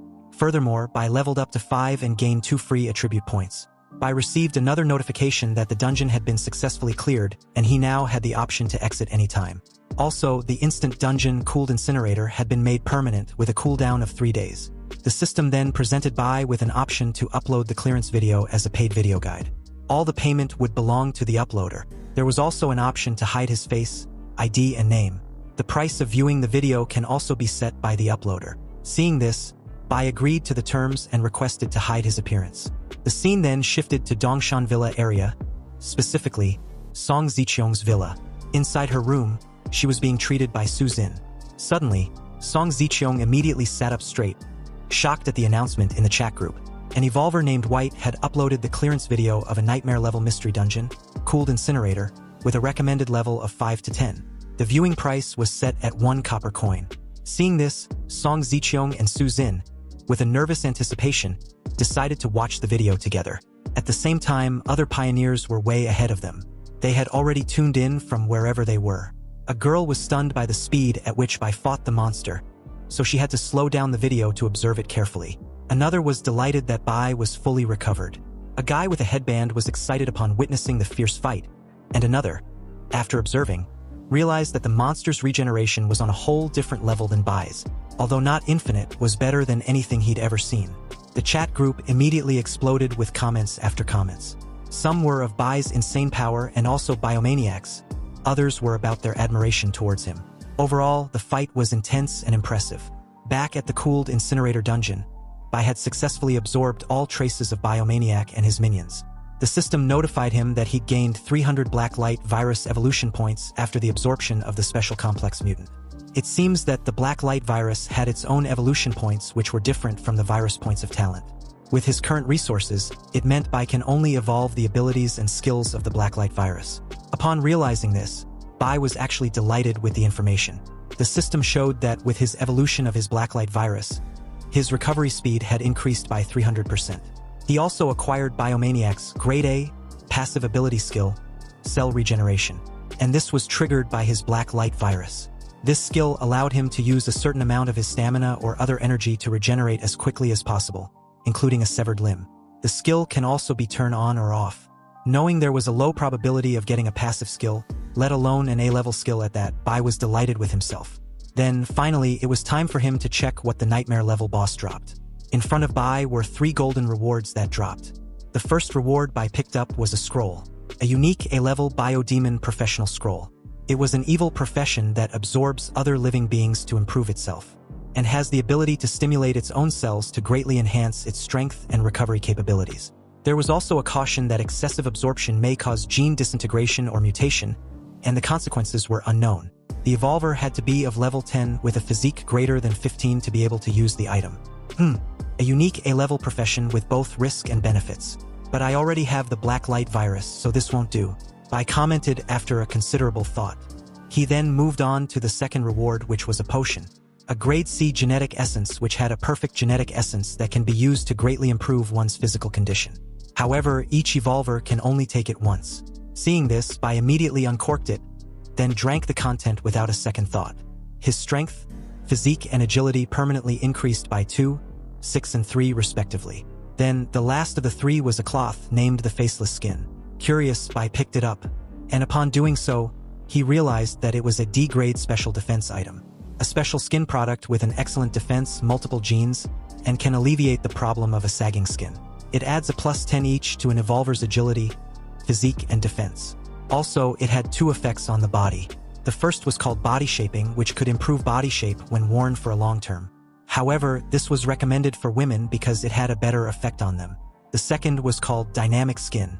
After wearing it, an evolver can change the color and shape of any part of their body according to their own ideas. Seeing this, Bai was a little taken aback. The description of the dynamic skin was a little ambiguous. Is it a body change or is it an equipment item? Alright. I also managed to pick up some of the monsters dropped. Bai said this as he opened his system's inventory. And upon doing so, he realized that the other dropped items were all ordinary equipment that could be worn as inner armor. Although it wasn't the best quality, Bai was fine with it. But at that moment, a D-rank active skill book, the active cells, caught his eye. It increases cell activity for a short period of time. Thus, an evolver's recovery ability rises dramatically as a result. Its cooldown time is 10 hours. However, there was a note that states if an evolver already had the advanced version of this skill, which was the cell regeneration, then this skill book would be invalid. Seeing this, Bai commented that it didn't matter. After all, these life-saving skill books can be traded for other things in the system's chat room. Also, it was almost time for Bai to leave. And as long as he hands over the part of Biomaniac's body to Lord Leto, then the mission will be completed. Bai wondered if Lord Leto would even imagined that he'd be able to complete the task this quickly.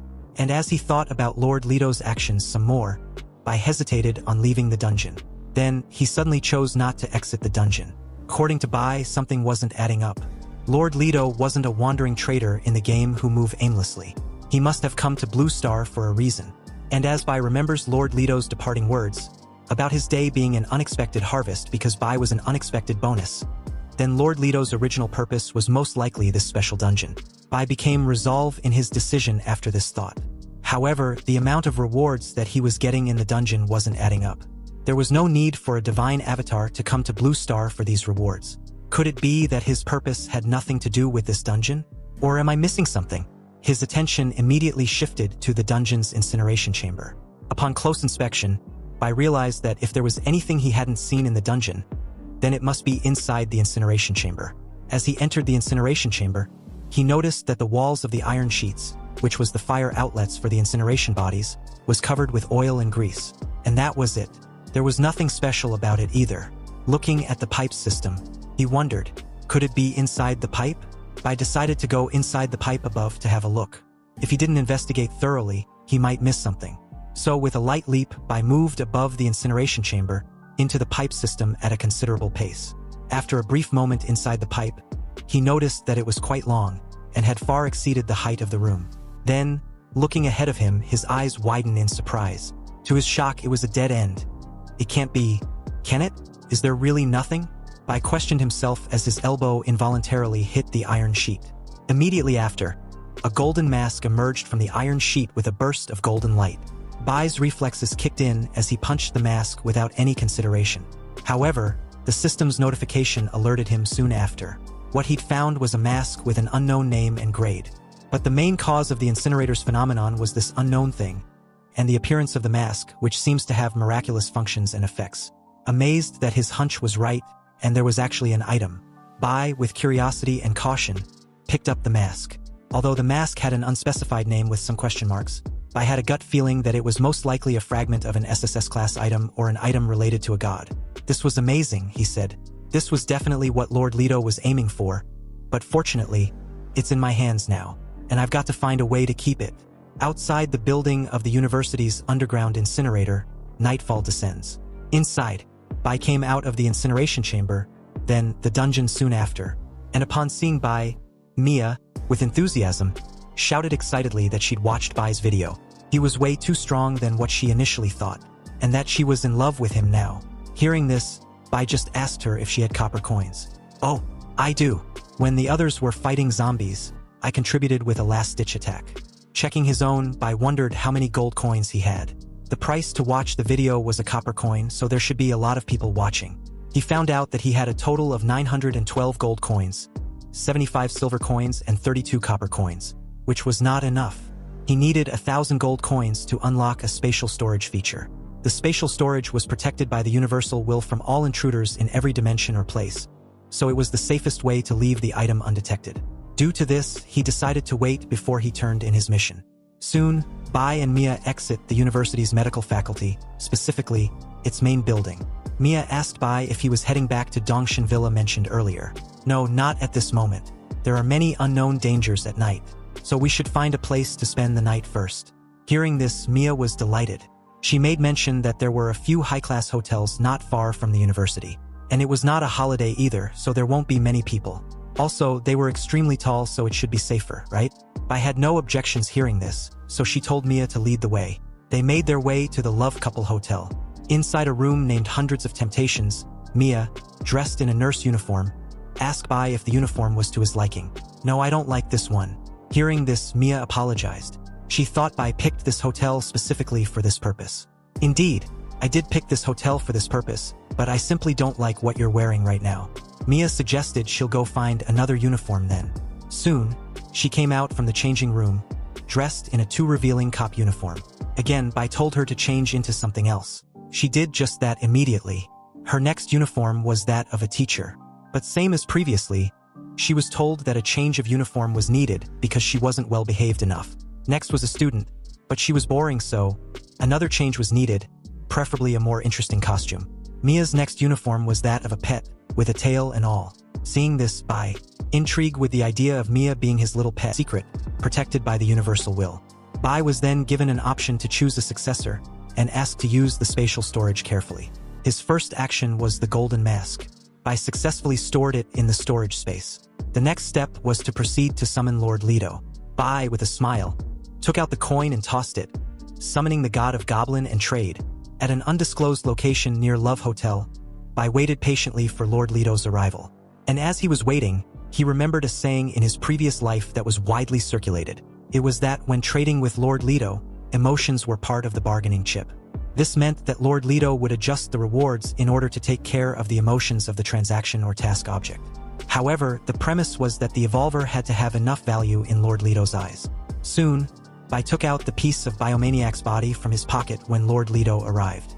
Lord Leto, who was in his usual mood, greeted Bai. He admitted that he didn't expect Bai to summon him so soon. "Have you completed the task to proof yourself?" he asked. "Yes. And here's the proof. A part of the creature's body from the dungeon required for the task." Bai replied and tossed a part of Biomaniac's body over. The piece fell near Lord Leto's feet. Looking at the wizened flesh, it was obviously not fresh. And Lord Leto noticed this immediately with a hint of surprise. He deduced that Bai must have completed the task last night, right? "Why didn't you call me right away? Or is it that you suddenly didn't want the scroll anymore?" Lord Leto summoned his walking stick as he questioned Bai. Hearing this, Bai replied in a cold tone that he couldn't figure it out earlier. The person whom he respects and admires so much actually hid a crucial information from him. "Why did you hide the difficulty of the dungeon from me? It wasn't until I entered the dungeon that I realized that it was a nightmare level. And if I hadn't had some tricks up on me, I would have died in there."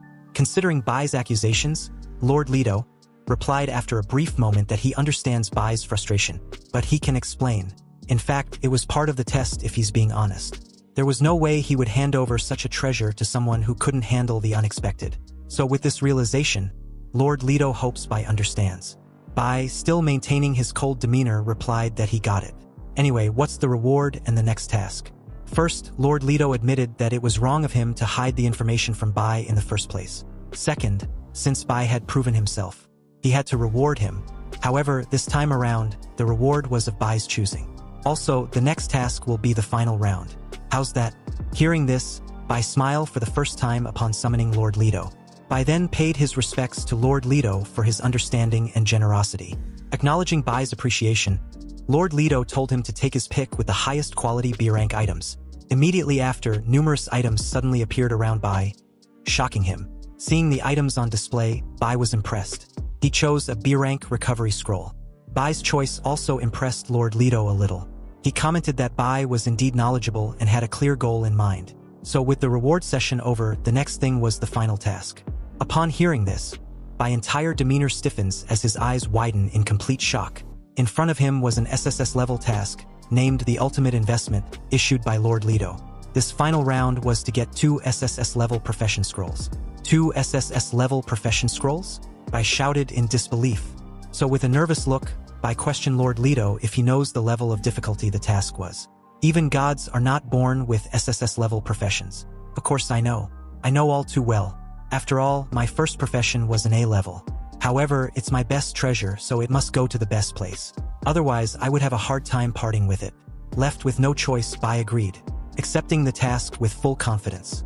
Meanwhile, at the same time at Dongshan Villa area, Song Ziqiong and her men were in a dire situation.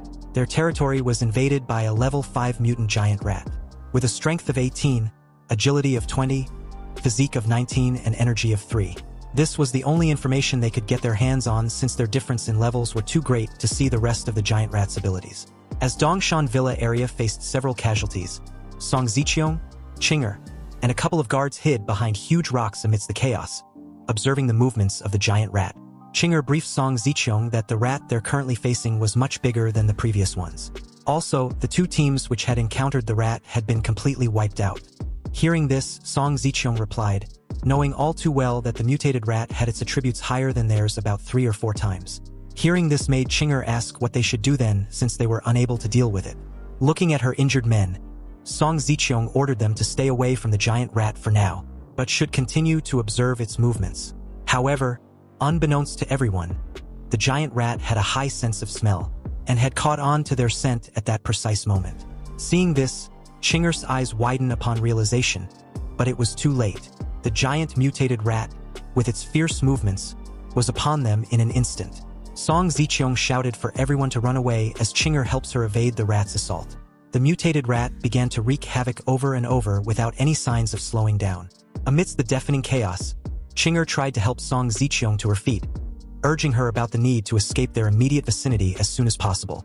But witnessing the rat's agility, Song Ziqiong replied that it was too late, and indeed it was, because at that moment, the giant rat launched at them high in the air with an intense killing intent. Fortunately, above them, including the rat, was a purple ball of lightning, shot from the sky, aiming directly at their location. This mysterious light was Bai, who landed directly on top of the mutated rat with a massive kick, killing it instantly. Seeing Bai's sudden appearance, Song Ziqiong's face lights up like a Christmas tree. It was obvious that she was way too delighted with Bai's arrival. Standing on top of the dead rat, Bai noticed that he arrived in the nick of time. Any moment later would have been too damaging to mend. He ordered Chinger to call the men to clean up the villa's compound, and make sure to compensate and reward those who died. And as for Song Ziqiong, she should brief him on the situation so far. A while later, inside Song Ziqiong's villa, Luli briefs Bai on what happened since he left. They had been able to clear out the zombies. But soon after, the mutated rats, which were originally located at the east side from the villa's location, swamped in their territory like ants. Also, they lost 6 warehouses and the number of casualties exceeded 100. Luli hands the documents over to Bai, who praised everyone for their efforts. Based on the information he'd received, it looks like they've all worked hard. Bai assures everyone that he will clean up the mutated rats in the area the following day, and also find out the source. Hearing this, Song Ziqiong, still with her warm smile, thanked Bai for his concern. But they will feel uneasy if they all rest now, and had no one to take care of him, so she would like to recommend someone for him this very evening. Hearing this, Bai had no objections. At the door, Song Ziqiong told the person in question to come in. Immediately after, the door opened, and at the door was a young blonde lady with a well-defined good body, a pretty face with a salacious curves that was too enticing to ignore. Song Ziqiong introduced her as a lawyer. According to her, the lovely lady could help Bai with any rules he's currently facing, and she was willing to be Bai's people. The underlying meaning of her words was pretty obvious. Hearing this, Bai replied that the young lady, Qin Lingyu, could stay and the rest should leave and rest. Everyone left the 2 in the room immediately after those words. Meanwhile, Qin Lingyu, with a seductive demeanor, told Bai that if he needed her to do anything, then all he needs to do is say it. Hearing this, Bai placed a finger delicately underneath her chin and told her that he'd heard that her profession was quite sharp-tongued, so the man downstairs would like to experience it firsthand. Upon hearing this, Qin Lingyu gave a radiant smile, understanding her task with joy. She replied that she understands, and assures Bai that she won't disappoint him. So, after an intense session a while later, Qin Lingyu wipes her mouth clean, thanking Bai for this opportunity. Bai replied, saying he was very satisfied, because Qin Lingyu's technique was really good. He then got up from the sofa and head towards the window. Looking at the view below, he told her to come over. "Let me say a few words about our rule-making requirements here," he said. But as Bai was about to continue, Qin Lingyu suddenly bends in front of him by the window, puzzling him. Bai asked what the reason for her sudden posture. Did she not hear a word he just said? Qin Lingyu apologized that she wasn't paying attention due to her B-level skill. Focus.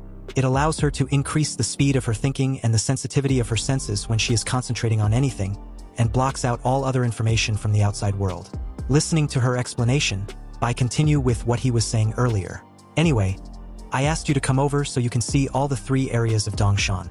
From this point of view at the villa, you can see high-end residential on the hillside and lower mountain neighborhoods.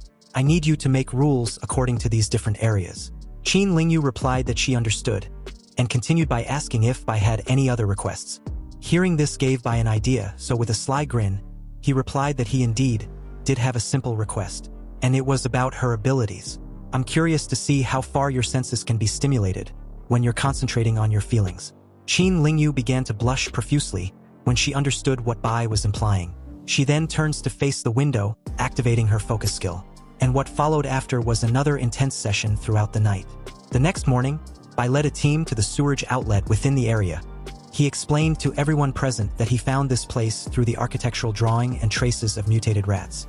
And after a brief exploration, he noticed that it was the lair of those mutated rats.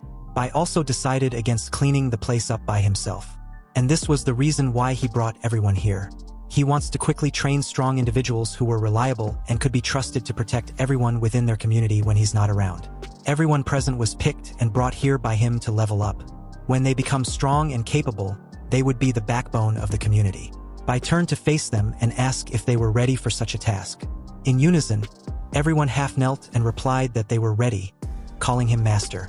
Being called Master sounded cringed and awkward, so Bai addressed it, telling them to simply call him Brother Bai instead of Master. It was weird for a bunch of grown men to be calling him Master. This pleased everyone and also squashed the awkwardness from earlier. Bai approached the entrance of the sewerage outlet, and with just a casual movements of his hand, he destroyed the iron bars blocking the tunnel. Immediately upon doing this, the system issued a notification that a special mission, Sewer Hosts, has been triggered. Seeing this, Bai asked the rest if they also received the same notification. After receiving an affirmative reply, Chinger reads aloud that the mission requires them to kill all the mutated rats, the Rat King, and investigate the source of the mutation of the rats. The reward depended entirely on the rate of completion. They all head inside with Bai leading the charge. Due to the tunnel being so dark, Bai was pleased that he took the initiative to ask everyone to bring torches along. However, what surprised him was how clean the sewerage tunnel was. At that very second, a loud rustling sound could be heard approaching. Bai immediately warned everyone to be on alert. The rats were coming. And just like that, within a few distance, a mischief of mutated rats swarmed the entire tunnel. Seeing this, Bai activated his bone claw skill with one hand and the heavy hammer skill with the other. There were a lot of them, so he told everyone to be careful. They soon engage in a one-sided battle as the rats were being eliminated without difficulty. Bai instructed them to be mindful of the injured but not dead rats, since they could pose a threat if they become complacent. A while later, the group successfully managed to kill all the mutated rats, with some of them gaining some equipment. Song Ziqiong gave Bai a brief assessment of their progress so far. They had almost cleared the section of this pipe, and 16 long and short sections of the pipeline as well. But at that moment, another rat approached them, causing one of the men to loudly notify everyone. Seeing this, Song Ziqiong just smiled and said she will personally take care of it since it was only one mutated rat. So as the rat approached them from the shadows, Bai instructed her to use her scouting skill first. When she did, she immediately froze on the spot when she realized that it was the boss.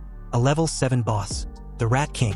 She couldn't see his specific attributes, but the strength and agility were 30 and 40 respectively.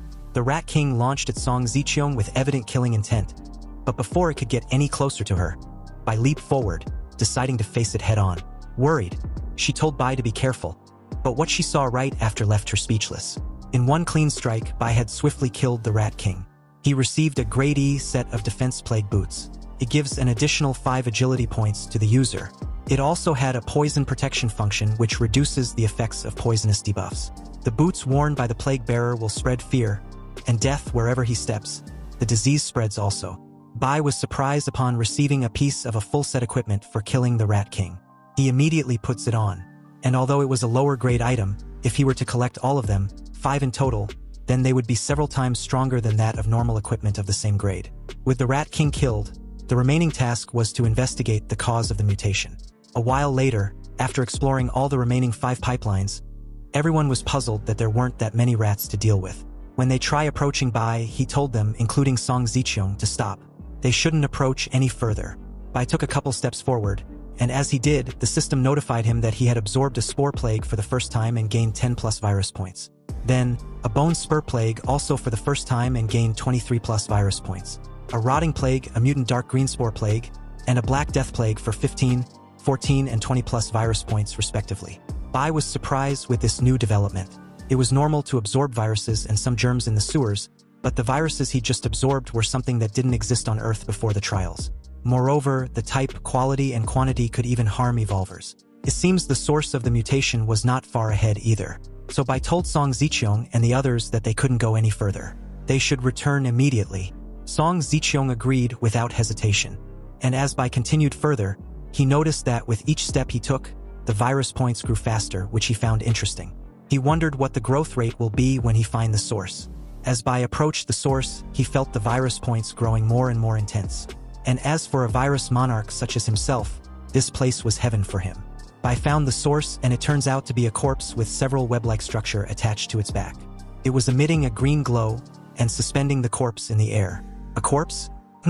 So this is the source of the mutation and plague virus, he said. According to the concentration of the plague virus, the source should be this scroll. Bai walked up to the corpse and took out the scroll. Upon opening the content without any preparations and instructions, he found out that it was just some sort of letter, addressed by Lilian Zhao, the plague cult. A name and a cult he never heard of even in his previous life. But that was of no importance to him because after absorbing all the viruses there, he would be able to make a breakthrough in strength. He then used his virus absorption on the scroll. But what happened immediately after almost tore his arm off? An unknown power entered through his arm, nearly tearing it apart. And seconds after, he received a notification that the special mission, Sewer Host, was completed. 2,000 experience points were gained with a random reward being drawn also. Then the system congratulates him on obtaining the item Wall of Flesh. The corpse immediately fell over as Bai received another notification. He had received the Seal of Plague. And this was proof that he had become a core member of the plague cult. The seal, which was condensed from countless number of horrific plagues, will change if another plague seal is within a certain radius. What? Seal of Plague? Bai murmured to himself, a little taken aback. Also, by obtaining the Seal of Plague without being corrupted by it, the requirement was achieved to trigger subsequent missions. The system issued another mission, Plague Cult, with difficulty level of SSS. And this shocked Bai greatly. The description of the SSS mission states that the plague cult has sacrificed the old gods and brought countless treasures to this world in order to welcome the true god of their prophecy. If you have the Seal of Plague, you are qualified to become the true god of prophecy. You need to find the members of the plague sect and take their test. So the objective of the mission is to find a plague bringer, and the mission rewards are unknown. When he finished reading, he knew the mission was related to acquiring a god's authority. And if he acquires that and becomes the god of plague, he will be qualified to fight Heloise head-on. This made him excited on finding this plague bringer. At that moment, a dungeon started generating in front of him. And as he got closer, a notification popped up. A hell difficulty dungeon plague sewer was being generated. And the remaining time until it's completely generated was 29 days, 23 hours, 58 minutes, and 59 seconds. This level was harder than the cold incinerator's nightmare level. Knowing it will take a month to generate, Bai cautioned himself to not take the hell difficulty of this dungeon lightly when he comes back in a month's time. He will be well prepared. Meanwhile, Song Ziqiang and the rest had found another dungeon in the sewer area, and this one had been generated completely. Moreover, it was of normal difficulty with recommended levels ranging from 1 to 10. The limit was 3 entries per day, so it was pretty convenient for everyone. Bai happens to arrive at that moment, commenting that level 1 to level 10 was just about right for everyone, especially Song Ziqiang, to level up. Song Ziqiang smiled when Bai returned. She told him that she'd sent someone to notify every evolver. They had to come in groups to level up in this new dungeon. And with 3 entries a day, it was pretty convenient and the opportunity shouldn't be wasted. Bai agreed, telling her that she'd done well. 20 minutes later, everyone gathered at the entrance of the dungeon area as Bai explained the situation. The sewer dungeon didn't have a large space, so it's best to enter in groups of 4 to 8. But keep in mind that your life are more important. Life first, profit second, in that order. Hearing this, everyone replied in unison that they understood. Bai turned to Song Ziqiang, Luli, and Chinger. You 3 will enter the dungeon with me, but you're on your own once we're inside. I will only interfere when it's necessary, he said. Bai told them to team up and join a chat group he sent them. An invitation immediately popped up, displaying that the evolver number 001 has invited them to join his White Emperor Palace chat group. Song Ziqiang was shocked greatly when she saw Bai's number. The numbering was just the order in which everyone became an evolver, so there's no need to be so surprised. Bai said this with a smug. But Song Gu, at this moment, was confused as to why she didn't receive any invitation. Bai replied that she didn't receive any invitation because he never sent her one. His harem were for only loyal and capable people, not for a little girl who apparently was scared shitless of a zombie that she wet herself. Song Gu shouted, saying that Bai shouldn't underestimate her too much. She had grown a lot since then. Really? Are you sure? Then pick up an equipment and get in the dungeon. Show me how much you have grown then. Immediately after, Bai displayed an array of weapons in front of her to choose from. Then they entered the dungeon seconds after. Inside the sewer dungeon infested with several mutated rats, the group was not far from the entrance when they encountered some of them.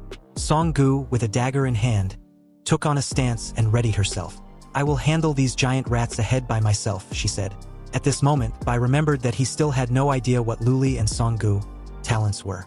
Luli explained that hers was a B-level talent, Illusion, which allows her to create disembodied phantoms based on her imagination. This obviously plays a minor role in combat. And as for Song Gu, her talent was a C-ranked natural aptitude, which accelerates the growth of experience and proficiency by 50%. A growth accelerator, It seems that it's not as helpful in combat as your phantom skill. Bai commented on this, to which Luli agreed. Feeling proud of herself, Song Gu was able to successfully deal with 3 mutated rats without any assistance. Also, since the giant rats were obviously more powerful than a zombie, she deemed it a better way to redeem herself. Bai took a couple steps forward, commenting that her results wasn't bad. And since she was trying too hard to join his harem, he will make an exception. Song Gu was a little flustered when she heard this. She feigned being bored, and replied that she just wanted to prove herself. She wasn't trying to join any harem. Okay then, I will respect your choice and won't send you any invitation. This freaked Song Gu out because she expected Bai to try to persuade her in order to win her over. So with an embarrassed demeanor, she pleaded for Bai to let her join. Bai wasn't going to make it easy, so in a teasing manner, he made mention that since Song Gu was still being a little reluctant, he would also try to think about sending it if he has time. This shocked the already flustered Song Gu, making her blush profusely in embarrassment. Her mother cut in at this moment, telling Bai to stop teasing her daughter. After all, she was still young, and she was apparently angry at her for introducing Qin Lingyu to him instead of her. Hearing this from her mother, Song Gu was even more embarrassed. She wanted the ground to swallow her whole. Bai leaned close to her, and with a teasing smile, told her that, for her mother's sake, he would send her the invitation. Upon accepting the invitation to join the White Emperor Palace, we see that Song Gu is evolver number 10261521. Song Gu got excited with this, and immediately run off to kill some mutated rats. Seeing this made Bai comment on how she was behaving like a tsundere little princess. Song Ziqiang added that her daughter was just a tough talker, but Bai need not to worry. If they finished raiding the dungeon and go back to the villa, she promised to make sure her daughter calls him daddy. Taken aback by Song Ziqiang's bold declaration, Bai asked with a smile, "You are very decisive, aren't you?" "Of course I am. You have to be decisive," she replied in a seductive demeanor. "The world has completely changed, and a young lady like my daughter, who had never suffered before, should have a daddy." Having a daddy like Bai would mean a lot to Song Gu. Meanwhile, in a bathroom of a luxury suite in a hotel somewhere, a young blue-haired lady was enjoying her comfortable life she'd had during the end of the world. and it was all thanks to the advice she'd had from Bai in the group chat. So as she was leisurely relaxing in a jacuzzi, a notification popped up. It stated that the Evolver Bai's team made the first clearance of a normal level dungeon, a sewer dungeon in Dongshan. The level was 1 to level 10, and the price to watch the clearance video was 10 copper coins. Seeing this, her eyes suddenly widen in surprise. What? The group leader had cleared a dungeon again? She immediately clicked on the video, commenting that she had never seen a normal dungeon before, so she was curious. But with 10 copper coins and the rate at which Bai was uploading his videos, she will soon go bankrupt if she continues to watch every time. As she began to watch, what she immediately noticed were the women. Why was there so many women? She questioned herself with an evident blush. At this time, many evolvers were also watching the video. One commented that although the women in the video were very talented overall, they weren't particularly good in combat. What he wanted was Bai to take action and fight, so he fast-forwarded to the desired time of the video. Another also commented that the monsters in the depths of the dungeon were of high level. And due to this, even with Bai's guidance, the women still couldn't defeat them, so Bai had to take matters into his own hands and take action. Facing the boss of the dungeon, which seems to be very strong, was defeated by Chun Bai with ease. Other evolvers were also curious about Bai's true power. And whatever it might be, one of them argued that it wouldn't be as powerful as their S-rank leader, Tom, so it was fine. They had just been unlucky and hadn't encountered any dungeons so far. Their conversation was cut short by Tom, who corrected them that Bai killed the boss of the dungeon in one shot. And based on what he's seen, Bai was stronger than him. Meanwhile, back to the blue-haired lady, she was having an exotic fantasy about Bai. A level 10 boss. The group leader is really strong, and the fighting methods he taught those women were also very strong, she said. If only I was in the group leader's city too. I really envy those women, since they were being personally instructed by Bai and all. The scene then shifts to Song Ziqiong's villa. In her study room, Bai called for her, and as Song Ziqiong came over, Bai told her he had a task for her. After everyone had gone through the sewer dungeon, they would probably receive a lot of low-grade equipment. Song Ziqiong's task was to work with Qin Lingyu and Luli to create rules for the economy of the base and equipment trade as soon as possible. Song Ziqiong was on board when she heard this. Then Bai took out some items from his inventory. Anyway, I have something for you, he said. Bai then proceeds to take out the wall of flesh, the faceless skin, and a scroll. When Song Ziqiong saw this, she was speechless. You should be able to see the importance of these items, right? Bai questioned with a smug look. First, Song Ziqiong picked up the wall of flesh, and upon checking its status, she found out that it was a wall material that could grow by devouring flesh and blood. It was also stronger than any wall they could ever build, and could also be a powerful barrier if utilized properly. The second item she picked up was the scroll, which contained some sort of instructions in creating something. And the effect of whatever it is depends on the material used to make it. And it was something that could save your life when needed.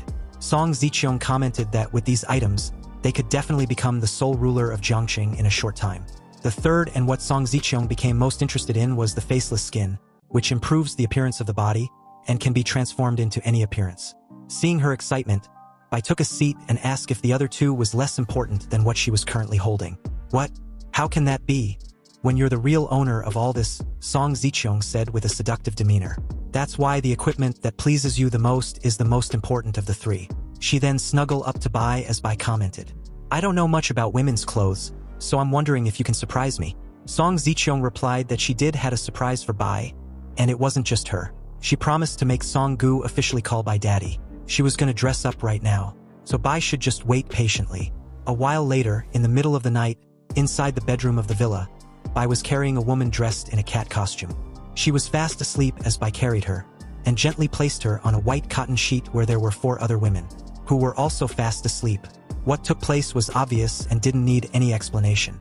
And as Bai was leaving the room, he took one last look behind him with an evident smug on his face.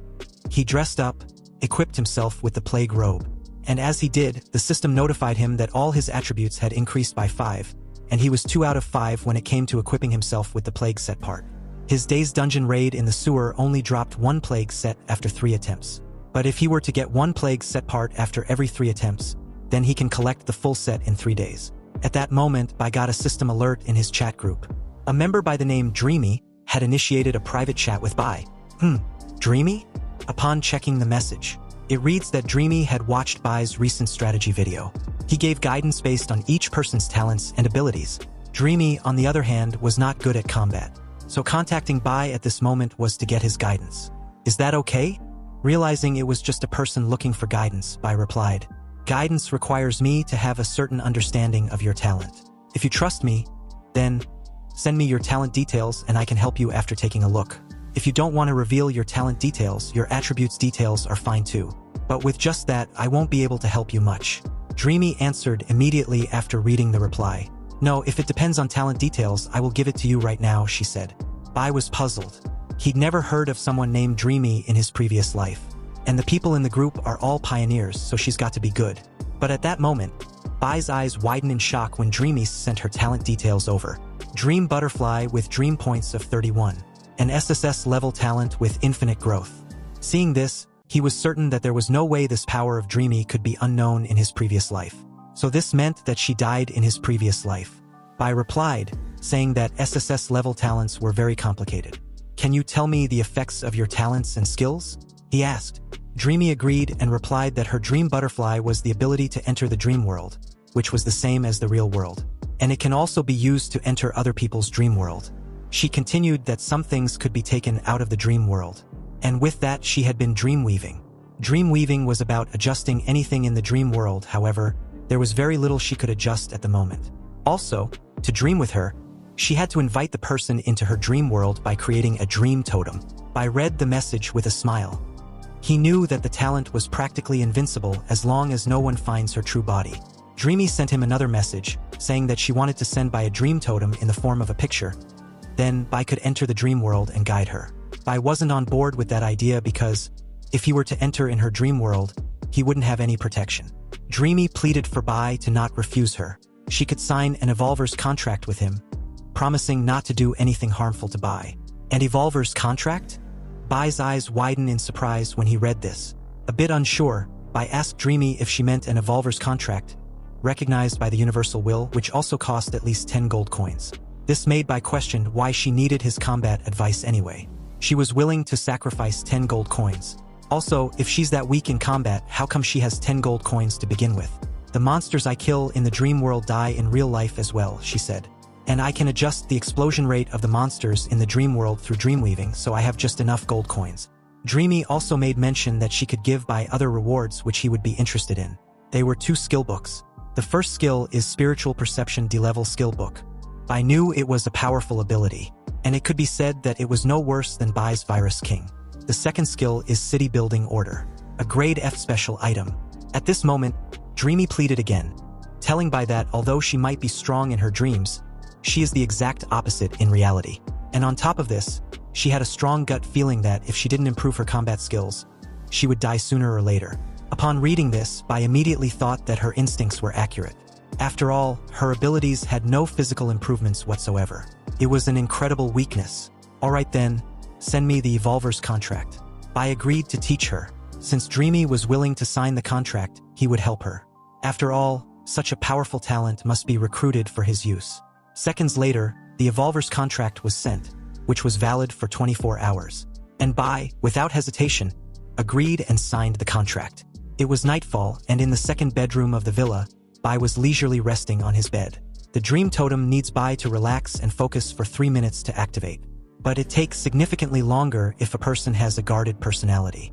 And Bai happens to fall in this situation.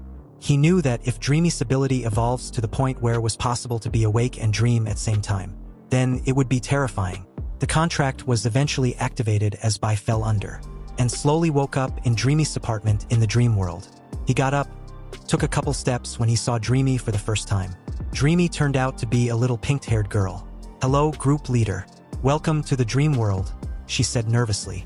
My given name is Meng Meng, as in dream, and I've just signed a contract with you, brother Bai. Bai also introduced himself as Chin Bai. So, this is the world of your dreams, he asked. It's not suitable for combat training. Oh, not here. I cleaned up a gym not far from here. And as Meng Meng said this, she opened a portal from her apartment to the outside world of the dream. Seeing this, Bai was surprised and impressed. The layout outside was identical to the city before the arrival of the Universal Will. Is this the gym? He asked. It seems that your dream world is very big. Hearing this, Meng Meng, with a bright smile, decided to clarify something. She explained that the dream world was independent and does not belong to her. However, She, as a dream traveler, could only enter and modify it. And based on her exploration ever since she dream traveled, it seems that the dream world was a reflection of the real world. Bai understood and told Meng Meng that they should get started. They had no time to waste. Let's go to the gym right now and start your training. Meng Meng agreed and led Bai through the portal as they walked above the city. A while later, they arrived at a basketball court inside the dream world. Meng Meng, who had a direct authority in the dream space, just simply snapped her fingers. "Let there be light," she said. Then, immediately upon saying this, the entire court was illuminated. I took a look around, then back at Meng Meng, and commented that she looks like a middle school girl after all, so this place suits her. Meng Meng retorted that she was a novelist before the apocalypse. I took a seat and said to Meng Meng, "So, what you want is to strengthen your abilities in the real world. Then the best way to do that is by learning how to fight." He continued, telling her not to use her dream world abilities against him. She should just use her fighting strength at her current level. Meng Meng explained that all her attributes are boosted to the level of her mental strength in the dream world. And her current mental strength is 48, so Bai should be careful. Bai got up and told her not to worry. She should just attack him with all she has. Hearing this, Meng Meng took on a fighting posture, and with a loud shout, she launched at Bai with a close fist. Bai simply stepped aside with minimal effort as Meng Meng took a swing and missed, knocking herself off balance in the process. Bai assessed the situation and commented that her weight is unbalanced. She can't hit the target and also can't retreat either. Again, upon hearing this, Meng Meng tried again. Only this time, she was throwing punches everywhere with her eyes closed. The scene was so childish that Bai, with a teasing smile, asked, "Is this the turtle punch in a children's martial arts school or something?" "Well, first you must control your balance. A punch that cannot be recovered is the weakest." The second was that Meng Meng needed to determine her target, expose where she wants to hit instead of hitting randomly. The third was that she needed to watch her opponent and not be obsessed with her own attack. Now that Bai had an understanding of Meng Meng's current level, he told her to remember these 3 points he just said, and she will be fine. Just now, as Bai tried to attack her, the speed of his punches was about 20, and she couldn't handle it. Meng Meng apologized for her inadequacies. Hearing this, Bai told her that there was no need to apologize. She should just work hard in training. Being close to Bai made Meng Meng a bit flustered. She promised to do as she has been told, and work hard. The scene shifts to the villa, and 7 days had passed. It was nightfall and inside at the lounging hall, Song Ziqiang reported to Bai that all the laws had been established and had been posted in the community. There were also people in front of each billboard who were responsible for any explanation needed. Hearing that the state of Dongshan area was already on the right track, Bai informed Song Ziqiang that he would be leaving early the next day. He had been cleaning up Dongshan area in the past few days, but now that the area is stable, the management of the entire area would be left in her hands. Surprised, Song Ziqiang asked why Bai was leaving so soon. She initially thought Bai would stay for a while longer. After all, the plague group was missing one piece. Checking the status window of the plague group, which was now 4 out of 5, Bai replied that he didn't have the time to wait for an E-grade group anymore. There were numerous opportunities and precious treasures out there, and he needed to go out there and grab what he can, before it's too late to do so. Hearing Bai's reason, Song Ziqiang leaned in close and placed her arms around his shoulders, reminding him to also think about them too. He needed to return to them safely. Otherwise, if Emperor Bai's palace get flooded with more harem, no one will be able to control it. "Oh, is there a flood on my land?" he questioned in a flirtatious manner. "If there is, then go summon them all. We will have a good discussion today about how to close the water outlet to avoid the flood." Song Ziqiang was on board, agreeing to carry out the orders immediately. Late in the night, an intense discussion took place, and the entire villa were filled with echoing moans from Bai's harem. This lasted throughout the night to the next morning. So early the next morning, the entire harem had passed out from exhaustion. Bai got dressed and left the room, closing the door behind him. Chinger, who happens to be looking for someone, appeared right after. Upon seeing Chinger, Bai asked her if she is looking for someone inside his room because no one had woken up yet. She replied that she was actually looking for him. Hearing this, Bai asked what the matter was. Chinger reported that there is someone causing trouble in the settlement at the foot of the mountain. Bai was a bit puzzled as to why she was looking for him for this kind of matter. Haven't the community rules already been posted? He turned to face her and continued, wondering why she wasn't resolving whatever the issue was according to the rules. Chinger apologized for bothering Bai and said that they had already controlled the situation. But there's someone among them instigating a commotion, and also claims to be Bai's classmate. Hearing enough of this, Bai told Chinger to take him there. They soon arrived at the foot of the mountain in the villa area, where this classmate in question started shouting for everyone to take a look when he saw Bai. Chinger gave Bai an update on the situation down there. These were the people who are dissatisfied with our daily fee of 1 copper coin, and they want to get free security and stability without paying the price. As Bai descends the stairs, the guy loudly called out to him, stating that his name is Li Chun. Li Chun?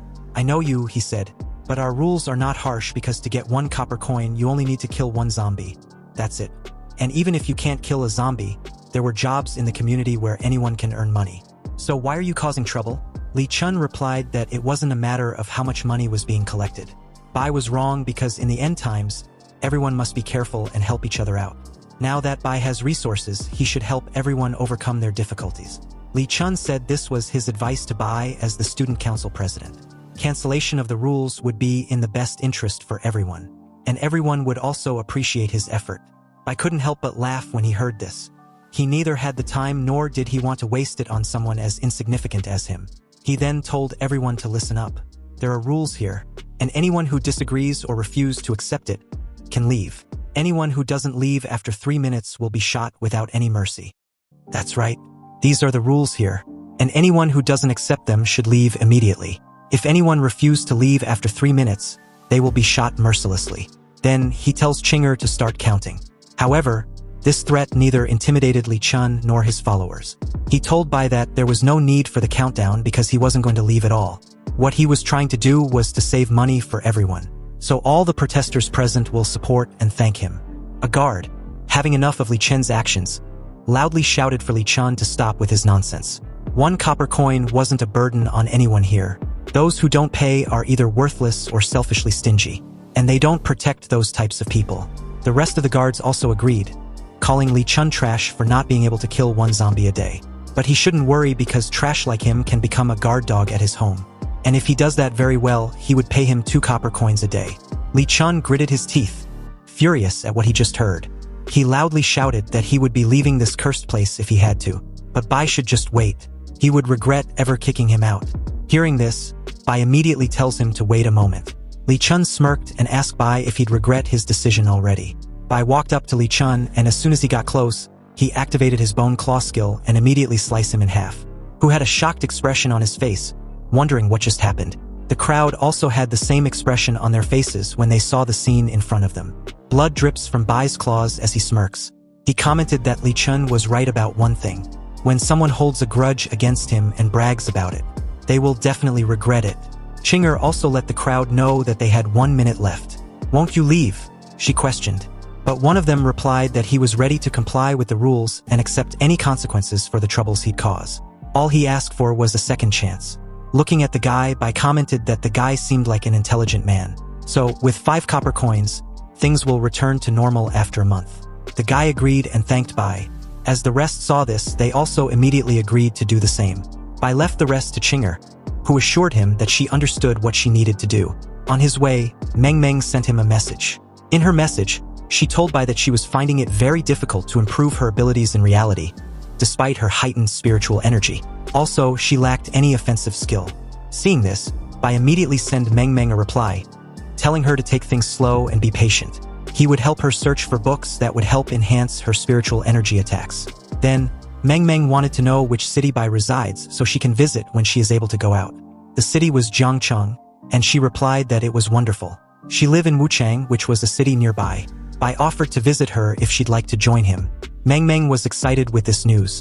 But on the other hand, Bai recalled that in his previous life, he received an S-grade professional mission related to Wuchang. And although it wasn't an SSS grade, it could still be used as capital for exchanging materials or information he needs. So with those thoughts, Bai decided that his next stop would be the city of Wuchang before anything else. Meanwhile, inside a hotel somewhere in Jiang City, 2 guys, Zhang Lupeng and Song Ji, were discussing their current predicament. Looking out the window, Zhang Lupeng asked Song Ji how much food they still had. Song Ji replied that it wasn't much, and based on his estimation, they'll only hold out for 3 more days with 10 people. Zhang Lupeng gritted his teeth and cursed loudly. Damn, this is all due to that special zombie. He effortlessly killed 5 of our men, and on top of that, he has incredibly sharp senses. And as soon as we go down to the 10th floor, he becomes aware of us, not to mention escaping through the back door. The mutated zombie in question was a colossal armored titan. Seems we're trapped here, Song Ji replied. Look there. One of the two girls in the room with them said this as she pointed a finger to something outside. Her name was Wei Shihu, and she had dark brown hair and was wearing a red blouse. What is that thing? I can barely see it. It's just a faint illusion, they speculated. Seeing something moving quickly on the rooftop of the buildings. Is it a new type of zombie? One of them asked. Whatever it is, it can jump on walls, so it's extremely dangerous. We need not to give away our location, Zhang Lupeng declared, already closing the curtain. But when Shihu stopped him, no need to worry, Zhang. I think it's a human, she said. Song Ji, wearing glasses, approached her and asked how it was possible for that to be a human. Yeah. You didn't see wrong, did you? Zhang Lupeng asked curiously. The girl, Wei Shihu, replied that she was certain. Have you forgotten about my abilities? Beside her was her friend with black hair in a yellow crop top, Zhang Yishui, who had remained silent until she suddenly declared, he's coming towards us. Jumping across the buildings, Bai moved through the city until he noticed the enormous titan emitting a red cloud and said, a tyrant? Looks like I'm in luck. This is an unexpected reward. Coincidentally, I have a plan for a weapon that requires a tyrant bone. Bai decided to not use his heavy hammer skill, because it might damage the tyrant zombie bone, therefore effectively dropping the rate and its safety as well. It is better to decapitate it. Then in an instant, Bai activated his bone claw and leaped, using his momentum to freefall towards the titan. The group of young evolvers hidden had closed the curtains to avoid being noticed. I can't see clearly, Wei. What's the situation now? Song Ji asked. It is better not to look. It's extremely dangerous, Zhang Yishui replied, stepping away from the window, while the rest gathered around the curtain gap. The battle has begun. That man's hand turned into claws. Wei Shihu informed them of what was happening. I told you he's a monster. Who's ever seen a human with regular claws? Zhang Lupeng questioned. But immediately after, Wei Shihu exclaimed in surprise that the monster was dead. And it looks like Bai was absorbing it. Wait, I saw his face, she continued. Back outside, Bai stood beside the Titan's body while the system informed him of his rewards. A mutant zombie of the plague virus, elite model, enhanced offensive and defensive type was killed, gaining 2,000 experience points. The elite mutant body was absorbed. A comprehensive plague zombie of the 3rd stage, with all dark virus abilities enhanced. Bai gained 800 virus points and 500 special evolution points for the dark virus. The dark virus acquired a new form, muscle augmentation and shield. From Bai's left arm, purple energy extended, enveloping him in purple flames and covering him completely, while gradually forming a large shield on his arm. Checking through his new skills, he is notified that the muscle augmentation can strengthen any part of the body, unlike other forms that affect body shape and cause discomfort. And the defensive strength of the shield is nearly double his base strength. It's a really good reward, he murmured. But in that moment, Wei Shihu then opened the curtains. And in excitement, she loudly called out to Bai when she finally recognized who he was. Bai immediately looked up and saw Wei Shihu, wondering who she was. Wei Shihu continued to shout excitedly from the window, but Bai still couldn't make out who she was exactly, given where she was. Curious to know who it was, Bai decided to get closer. So, using his bone claw, he climbed on the walls of the building towards the open window. When he reached that particular window, he realized that the person in question was a close friend of Songgu. I was wondering who it was. Wei Shihu looked at him happily and asked, Bai, do you know how Songgu is? Is she okay? Later, somewhere within that hotel, Bai was sitting at the table with these 4 people. I've established a settlement in the Dongshan village area, and now about a few hundred people are living there. Song Ziqiong is helping me manage the settlement, so Songgu is very safe, he explained to the people at the table. Really? Wei Shihu exclaimed, impressed. Zhang Yishui also looked at him in amazement, while the 2 guys doubted, questioning if Bai really established a settlement with hundreds of people. Zhang Lupeng asked sarcastically while Song Ji reinforced. The Queen of Jiangcheng is helping you Chun Bai manage it? You must be joking, right? Bai simply crossed his legs casually and replied, you'll understand as soon as you get there. I wouldn't lie about something so easy to uncover. Suddenly, someone opened the door, and a guy in a blue shirt walked in with an excited demeanor, calling Bai's name. Bai turned to the door, a bit taken aback. Qi Zheng, he said. Then 2 other guys, Li Feng and Zhao Mu, his classmates and roommates before the end of the world, also walked in. I knew I heard someone calling your name just now, Qi Zheng declared with a smile. Chun Bai, you're really here, Zhao Mu also declared with the same demeanor. Bai got up with a smile and asked what they were all doing here. When his classmates entered the room, Zhang placed his hand on Bai's shoulder. He narrated what they experienced since the end of the world. He even tried to find him, but it was for naught. This made Bai ask if there are many of their classmates from Jiang University. Also, if you're willing, you can go to the settlement in the Dongshan village area. However, there's a rule that requires you to hand over a copper coin each day. Do you think you can handle that? Of course. If that monster hadn't trapped us here, we might have even found gold coins. Zhang Lupeng replied with a nervous expression, and continued that the way to the settlement is dangerous. Can you come with us? Bai made a light gesture with his hand and replied that he had other things to take care of. But they shouldn't worry.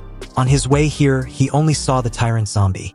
Zhang Lupeng knew at that moment that the tyrant was not an ordinary monster. So we really were unlucky then.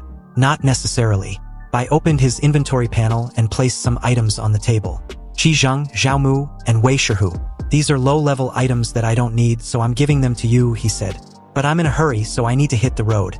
Now that you all know the location of the settlement, I'll leave first. Bai patted Zhang Lupeng on the back as he thanked him. Bai then heads for the door, waving goodbye. He left the building and continued his seamless means of transportation, jumping between the rooftops when suddenly a notification popped up. Meng Meng had started a private chat with him. Master, an evolver named King Han Wang is complaining in the group. I think my new skill can help him. Bai replied that there were too many people in the group, so she should just tell him directly what the situation is. While holding his chin, he took a moment to think things over. Meanwhile, back inside the hotel, everyone had gathered to discuss what to do. Zhao Mu wanted them to do as Bai said and go to the settlement. But Zhang Lupeng just said that although it's crucial for them to go to the settlement which was safe and also had other evolvers there, they needed to be patient and prepare well for it, especially since getting to Dongshan from their current location was almost a cross-city journey. Li Feng adjusted his glasses and told everyone to wait a moment. He thinks, but before he could continue, Wei Shihu said something that surprised everyone. Confused, Wei Shihu questioned why Bai had returned. Approaching Bai at the window, she asked if something was wrong. Well, yes, I suddenly need a room to deal with something, Bai replied. And as Zhao Mu heard this, he offered his and Qi Zheng's room. Bai was delighted with this news.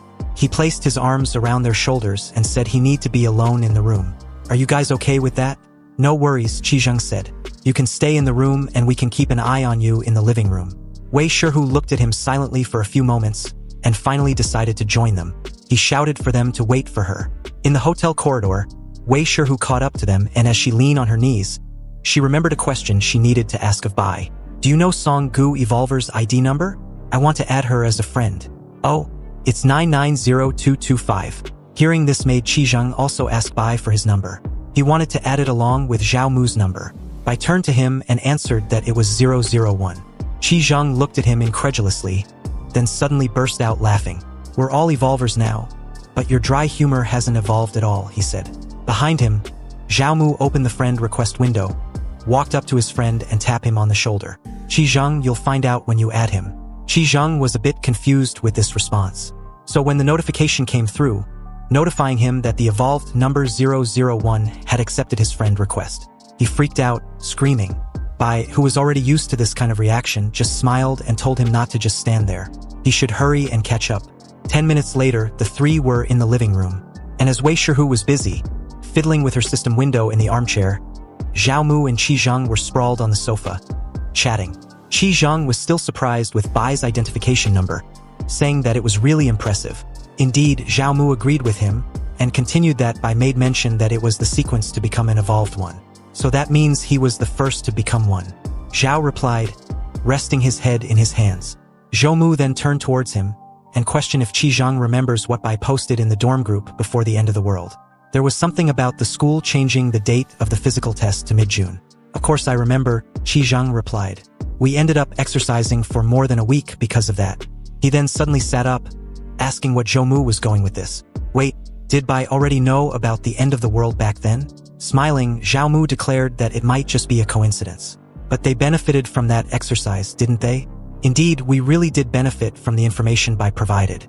It was at this moment that Qi Zheng noticed Wei Shihu's silence. She was totally immersed in whatever she was watching on her system window. She was also blushing. Qi Zheng questioned why her face was red all of a sudden. Hearing this, she got up and left the room, saying that it was nothing. Anyway, I'm going back to my room, so don't forget Chen Bai's instructions, she said. Whatever you do, don't go into his room. Wei Shihu closed the door, and thought of Bai with an evident blush. She recalled the messages she had with Song-gu, and in the conversation she had with her, Song-gu alluded to bisexual escapades. She even suggested that she might not be the only one calling Bai with the name Daddy in the future. Wei Shihu, with a flushed face, couldn't help but have those kind of thoughts about Bai. It can't be what I'm thinking, right? How could it be? She questioned herself. Seriously, Brother Bai and Song-gu, and everyone together? Unexpectedly, she heard something not far from her that drew her attention. It was a conversation between Jiang Lupeng and Li Feng. Listen to me, Brother Jiang, Li Feng said. This isn't a simple matter. Bai is definitely lying to us. There are too many loopholes in what he said. Li Feng was speaking alongside Jiang, leaning against the wall side by side. I also feel it's a bit false. Song Ziqiang, the queen of Jiangcheng, being some sort of an assistant for Bai is just too outrageous to believe. No matter how you look at it, it just seems like a show-off. Wei Shihu watched them in silence, and was also careful in order not to be noticed. Back in the dream space, in the magical city, at Han Zhao's house, Bai arrived through the pink butterfly totem, and upon arrival, he greeted everyone with a warm smile, and added that he made some arrangements in the real world, hence the reason why he's a bit late. Looks like I'm the last one here. He noticed 3 people in the room. Meng Meng sitting on the sofa with a boy in a hooded sweatshirt next to her, and another young guy with some sort of a gas mask on his face, standing behind them.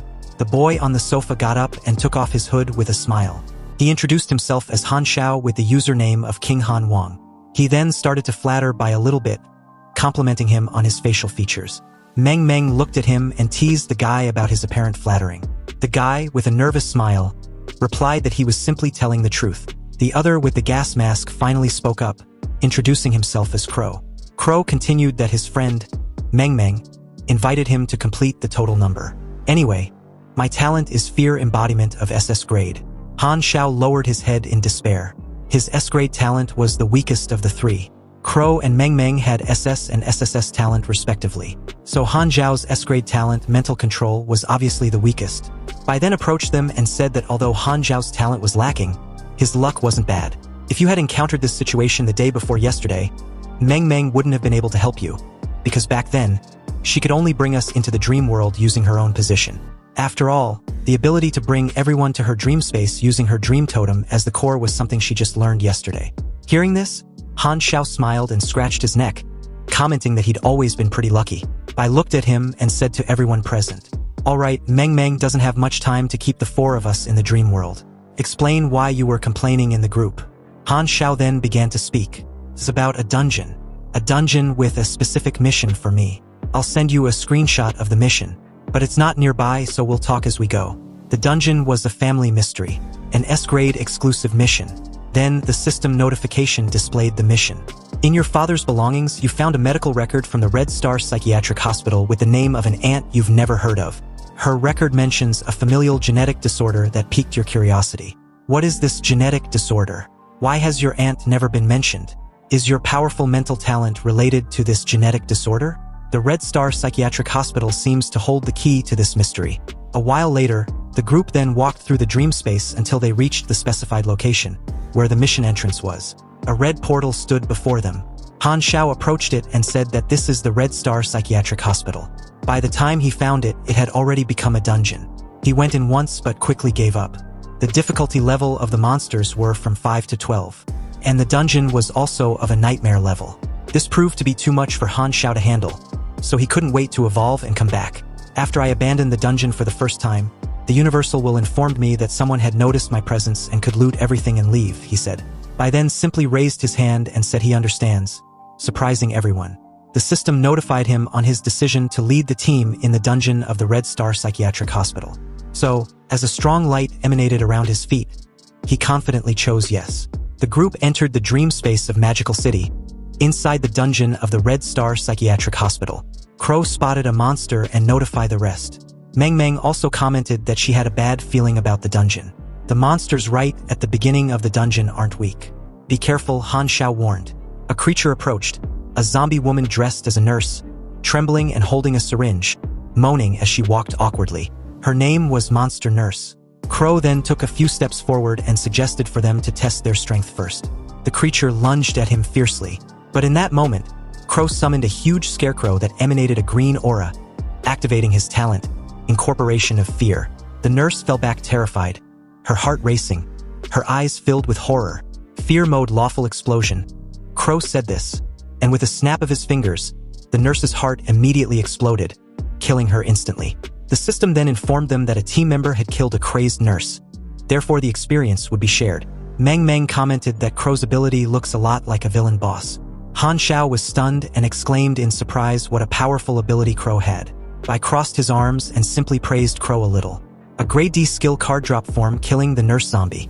It launches a mental attack with a sharp scream causing mental damage within a certain range. Also, the sound produced will attract the attention of nearby monsters. Crow picked up the card in his hands and said, "Everyone, we are lucky we got a skill drop." Bai then declared, "Han Xiao, you and Meng Meng have mental talents. You both decide who gets this." Han Xiao said, "I don't need it. I just want the items for my exclusive mission. Besides, my talent already has a similar ability." Meng Meng approached Crow and taking the card from his hand said, "Then I won't hold back. Thank you." Meng Meng embraced the card and her hair flew. A strong pink and purple aura emanated from her. And then the system informed the Meng Meng had learned the skill, Sharp Screeching Thought Explosion. Bai approached Meng Meng and told her to use the skill. Meng Meng flinched and replied that the damage range of the skill isn't great, but the sound is wide. Can even attract monsters in the rooms. He then responded, "That's exactly what we need. Searching room by room is too much trouble. But don't worry, it will be fine." Hearing this, Meng Meng agreed with an evident blush. Meng Meng levitated and let out a sharp scream, followed by a strong explosion of pink aura that expanded throughout the place, attracting monsters from all the rooms. "This monster attracting effect is really good," Bai declared, watching the monsters approach. "There are many monsters in this place," Han Xiao declared apprehensively, seeing the zombies crowding around the group. "Everyone, be careful, don't get distracted," Crow said. "Master, are you sure we can handle so many?" Meng Meng asked fearfully, turning to Bai, who replied with his hands in his pockets, relaxed. "Of course, no problem. This is a great opportunity to test my newly updated abilities." He then scratched his neck, stretching. Han Xiao raised his hands, making daggers levitate around him, enveloped in purple energy. "If the group leader says so, then I feel at ease. Let's start the massacre." He threw the daggers at the zombies, hitting them in the forehead, perfect headshots. Crow expanded a black aura from his feet, saying, "Source of fear, strangulation," and several black tentacles stretched toward the creatures, grabbing various parts of their bodies. A huge explosion occurred on the other side, launching everything into the air in dust and fire. It was Meng Meng who had created a bazooka to blow up the zombies. Crow and Han Xiao exclaimed in shock, and Meng Meng licked her lips, smiling and said, "It's so good, let's do it again."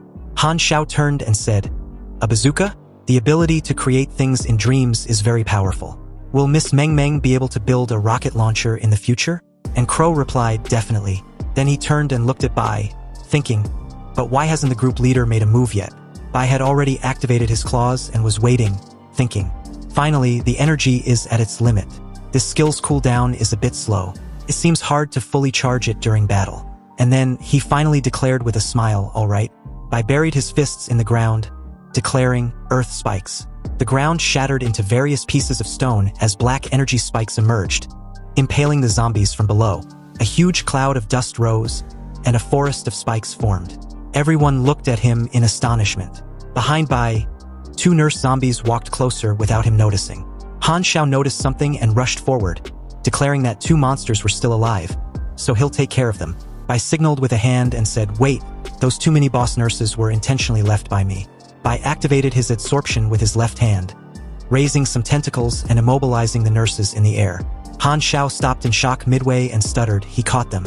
He caught them with one hand, while Crow silently touched his shoulder, trying to console him. The system then showed a notification. This black light ability has evolved, and Bai can now view part of the memories of his devoured targets. But there was a low chance of acquiring any of their skill. It was at this moment that Bai remembered he hadn't used the memory reading and absorption ability since he received it before the apocalypse. Then he touched the two nurses on top of their heads, while their hands were shackled by black ties. Their bodies were no longer dressed in nurse uniforms. They were now wearing normal clothes. Bai then saw a woman in her undergarment crawling with inscriptions carved into her body, wondering, "What is this?" Other women were trapped on crosses with inscriptions on their bellies and barbed wire restraining their bodies. As one woman trembled on the floor, dragging herself, and a man in a blood-stained lab coat in the middle of the room said smiling, "Nurse Kong, calm down." And then another scream in horror, another memory. The same man with glasses was fixing a nurse's hair, saying, "Have you lost your mind? How can your mental strength be so weak? I was planning to offer you to the master. What a pity. This crazy woman can only be the sacrifice for next month." A red-haired nurse turned near a counter and said, "Nurse Wong, don't be so sad. Everyone is avoiding you because of Nurse Kang's situation." A black-haired nurse then replied, "I know, I also like Nurse Kong." Tied to the hospital bed, Nurse Kong was struggling, repeating the word 16 over and over again. Meanwhile, Nurse Wong lamented, "Such a good and beautiful person. How did she go crazy all of a sudden?" I held the two nurse zombies by the head, thinking, 16? Demon formation? I remember now. In my previous life as a demon hunter, I heard about a psychiatric hospital in the magical capital related to demons, where you could even summon demons. Unfortunately, my level at the time far exceeded the limits of the place, so I only glanced at some posts on the Evolvers forum and didn't pay much attention afterward. Bai released the nurses and addressed the group. He told them that it was time to go find clues for Han Zhao's exclusive mission. Everyone be careful and don't spread out. There may be very powerful creatures here. Half an hour later, the group continued searching the hospital. All the monsters in this building should have been eliminated by now. We haven't seen any for a while. We've searched 3 floors and found no clues. Han Zhao commented as the group climbed a staircase. "We're not completely without clues," Meng Meng replied. "The number 16 appears frequently here," Crow added while climbing ahead, and then as they reached the next floor behind Bai, he said, "Who cares if it's 16 or 18? I just want to know why the instance boss hasn't made a move yet. Is he afraid of Emperor Bai and doesn't dare to show himself?" It was then that a strong aura emerged with murderous intent, and a frightening voice said, "Young man, you are very arrogant." Everyone activated their powers instantly. Crow summoned his scarecrow. Han Zhao levitated the daggers, and Meng Meng created double swords. Bai began to release a bit of his aura and question who was there. Immediately after, a huge creature with bloodied paws slowly emerged from the darkness. A demon with long horns, glasses, and an elongated chin. The creature then spoke, "I am the director of the Red Star Mental Hospital and also an envoy of the 16th demon of the 72 Pillars of Solomon Jia." Meng Meng remained silent with an angry expression. Han Zhao looked surprised and exclaimed, "He is a demon?" Crow repeated, "Envoy of the demon god." The demon declared, "Pretending to be calm is useless. Being a sacrifice for my master is your only fate. This girl, if she is willing to serve my master loyally and bear his children, I can spare her life." Meng Meng immediately reacted, shouting that the demon can suck it and go bear children for his master himself. Bai then spoke up in a mocking tone. "A low-level demon transformed from a human, you are very arrogant. If you have the courage, show us your power. Stop spouting nonsense to make us laugh." Immediately upon hearing this, the demon unleashed his claws, emanating an intense aura. "Ignorant people who do not know the vastness of the sky and the earth, let me show you the power my master has granted me," the demon declared, roaring with its arms raised.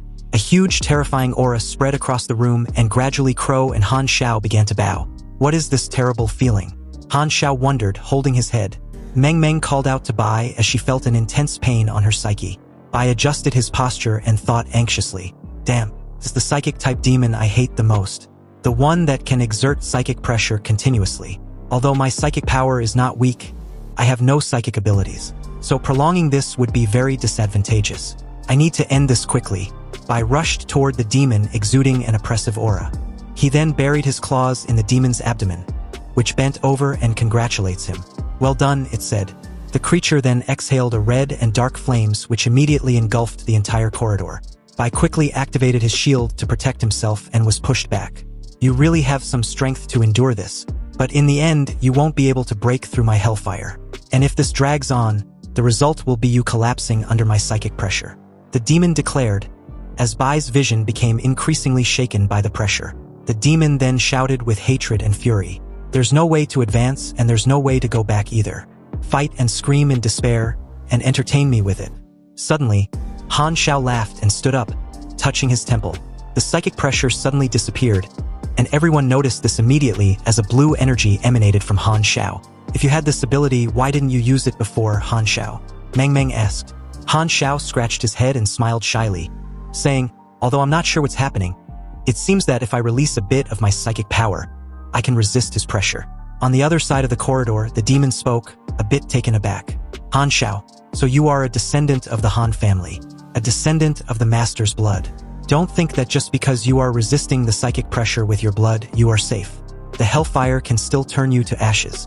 Han Shao stepped forward and with a mocking smile said, "Hey, aren't you the master's dog? Why are you trying to kill a descendant of the master's blood? Be careful, the master might kill you." The demon laughed and replied, "Just a family trying to betray the master. Killing you might even reward me. Now, I'm going to turn you into ashes with my hellfire."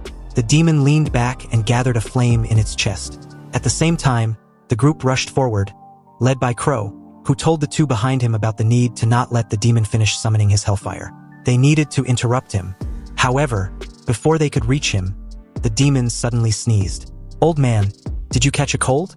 Crow teased curiously, as he and the rest stopped mid-stride. Han Shao also asked if it was a new technique. Seeing this new development, Bai, in a mocking tone, commented that what's happening took a bit longer to take effect than he expected. "Seems like your constitution isn't so bad among the lower demons." The demon began to cough uncontrollably and asked what Bai did. Bai approached him and replied that it was just a skill that can make an enemy sneeze constantly. But he recently upgraded it. This skill is called flu and lung infection. The system description of the skill popped up. This evolutional skill was a flu infection, specifically the pulmonary infection. After releasing it on the target, depending on the difference in constitution, it takes 1 second to 10 minutes to enter the first phase. First phase, all attributes slowly decrease, applying randomly 3 to 5 types of disease-related debuffs. All attack spells will be affected by the sneeze effect, causing them to fail, slow down, or not work. When the constitution drops below half, it enters the second phase. The demon began to curse, coughing and commenting that this was impossible. "How could I get sick?" The system then notified the second phase of the infection. And that's all recovery abilities drop to less than 90%, difficulty concentrating, and 5 to 10 types of disease-related debuffs appear randomly. Breathing ability begins to fail.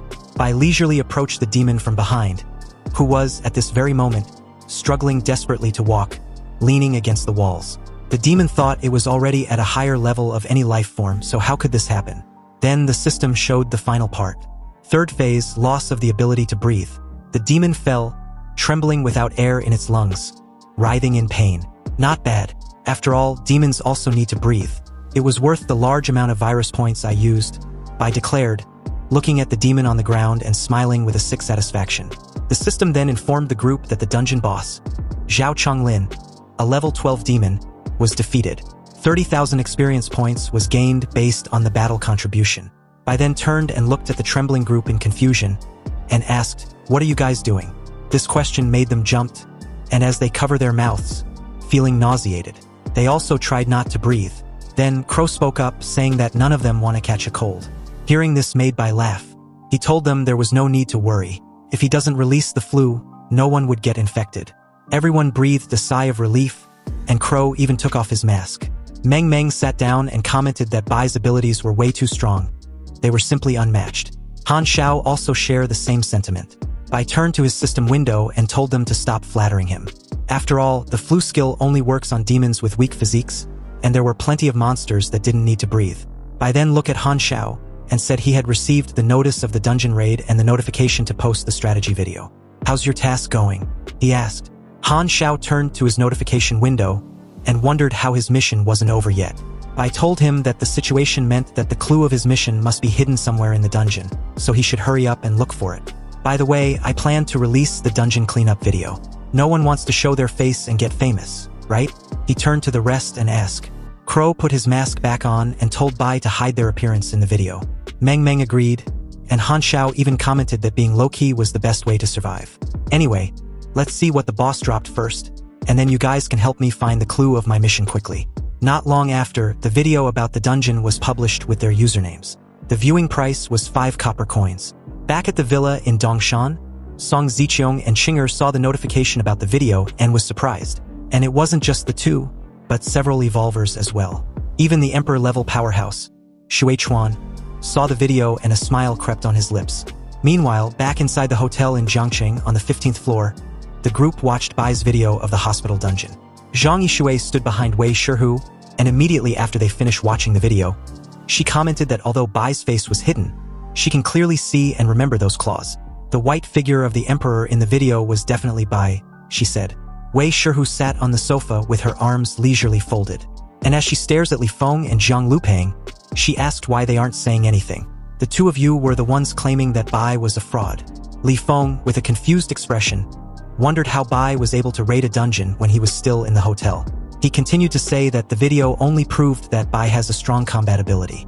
But it doesn't prove that the settlement he mentioned is indeed real. Zhang Lupeng got up from the sofa, agreeing with Li Feng. That's right, he said. This makes everything we know so far even more terrifying. Has it occurred to you that Bai might be exploiting all the evolvers at his settlement to sustain himself?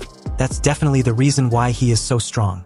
Wei Shihu immediately got up and replied that it's obvious to everyone that Bai and Li Feng don't get along. Also, he didn't give you any equipment. And as for you, Zhang, why are you still being stubborn? Watch the video I'm about to send you.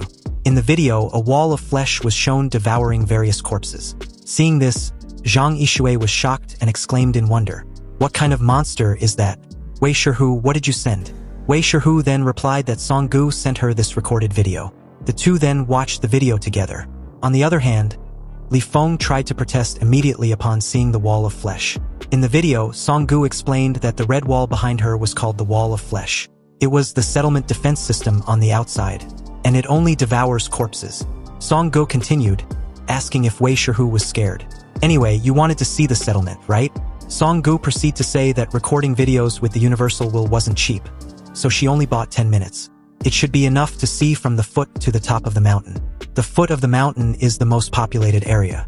Anyone can enter for a bronze coin a day, but causing trouble will cost you your life. The slope is where many of our relatives live. We plan to expand many recreational areas. Here is the area of the villas at the top of the mountain. I still live at home.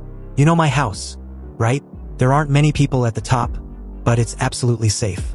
Not everyone can enter, but you could end up living here as soon as you arrive, even though you said Bai hasn't made a move on you yet. It's just a matter of time.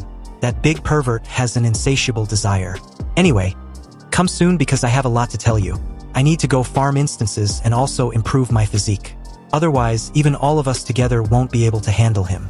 When the video ended, Zhang Yixue leaned closer to Wei Shihu and whispered, Together? Did you ask Song Gu how many women Bai has? Wei Shihu blushed and bowed her head in embarrassment, replying that it wasn't the point. She continued to blush profusely, thinking that she should have watched the video before sending it to the others. Li Feng then spoke up. Well, it's not a problem now. I didn't expect Bai to be so strong. Actually, I was just suggesting some possibilities for discussion. However, Zhang Lupeng interrupted him, pushing him away and spoke in a desperate tone. Wei Shihu, you can't become Bai's woman. Hearing this, Wei Shihu turned around and questioned what Zhang Lupeng meant. When did I say I wanted to be his woman? Zhang Lupeng continued to say that Bai was too flirtatious and had many women. You definitely won't like that, right? But I'm different. I want only you. Wei Shihu then raised her hand and said in a serious tone, Stop. Don't come any closer. Zhang, whether you want one or several, it has nothing to do with me, she said. Let me reaffirm that I rejected you many times before the apocalypse. I have no feelings for you. I don't like you. Meanwhile, in the dream space in the Magic City, at the instance of the Red Star Psychiatric Hospital on the 4th floor, Bai was checking the drops from the boss he had defeated, while the three accompanying him waited at a distance, fearful. Suddenly, a notification appeared as Bai absorbed the creature's corpse. It states that the organism contains special bloodline factors, and Bai can choose to continue devouring or expel them. Absorbing the lineage factors will affect the blacklight virus and the host. When he was done devouring the demon corpse, he gained 500 blacklight virus exclusive evolution points. He also received a red potion, which was the bloodline factor, the blood essence of the demon of an A class. A coagulation of the demon's blood can be devoured to gain away demon lineage. When Bai noticed this, he wondered curiously if it was really the lineage factor. Anyway, it actually formed an item, he continued with a knowing smile. I thought it would just disappear. He then turned and asked the group if the boss dropped any good item. Han Shao pulled out 2 scrolls with a smile and said he got a great drop. An A-class Hell Messenger job scroll and an A-class Hell Black Flame skill book. Meng Meng pulled out a sheet, and as she adjusted the glasses she just got, she said she also got a design for armor and a Class D equipment. On the sheet was a symbol of the demon horns and the blueprint, Hell's Call, Shepherd's Horn. The armor was of range C to S class. In thoughts, Bai placed a hand on his chin and said he happens to know where to get pure demon horns. Upon distribution, the blueprint went to Bai, the job scroll went to Han Xiao with the demon lineage. The Hell Black Flame skill went to Meng Meng. And, since Crow also contributed, he got the equipment. Han Xiao gave a thumbs up, smiling, and said, "A reasonable distribution, the group leader is impressive indeed." Crown saluted him by touching his forehead and said, "Thank you, group leader." Meng Meng just smiled. Beaming with excitement, Han Xiao praised Bai for his reasonable distribution of the items they received, while the two just simply thanked Bai. But at this moment, Han Xiao was in cloud 9. So, with an overly excited demeanor, he thanked everyone for their help. Seeing this, the others fell silent as they watched him act in such an unnecessary way. A few moments later, they head to the director's office, which was on the 4th floor. Han Xiao approached the door and said he believes the clues he'd been searching for might be in there, unless that demon director has another secret room, that is. He took a step forward and pushed the door open, but suddenly halted upon seeing what was inside. In front of him was a huge statue of a demon with terrifying wings. It was placed in the middle of the room.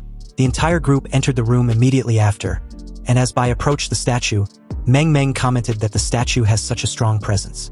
"What kind of demon is this?" she questioned curiously. Hearing this, Bai simply replied that it is Jie, the 16th demon of the 72 demons of Solomon, the master that Zhao Chonglin mentioned. The statue has such a strong presence because the demon Jie once entered this statue in some way. This is so interesting. I wonder if we can find a way to summon this demon god in this hospital. After finding a diary, Meng Meng began to read to the group. At that time, there was a woman in the Han family who fell in love with a member of the Jie sect in the Blue Star. Since then, each generation of the Han family has had a similar traits and type of fate. The girl among them, upon reaching adulthood, will always live there, becoming the bride of the Jie sect.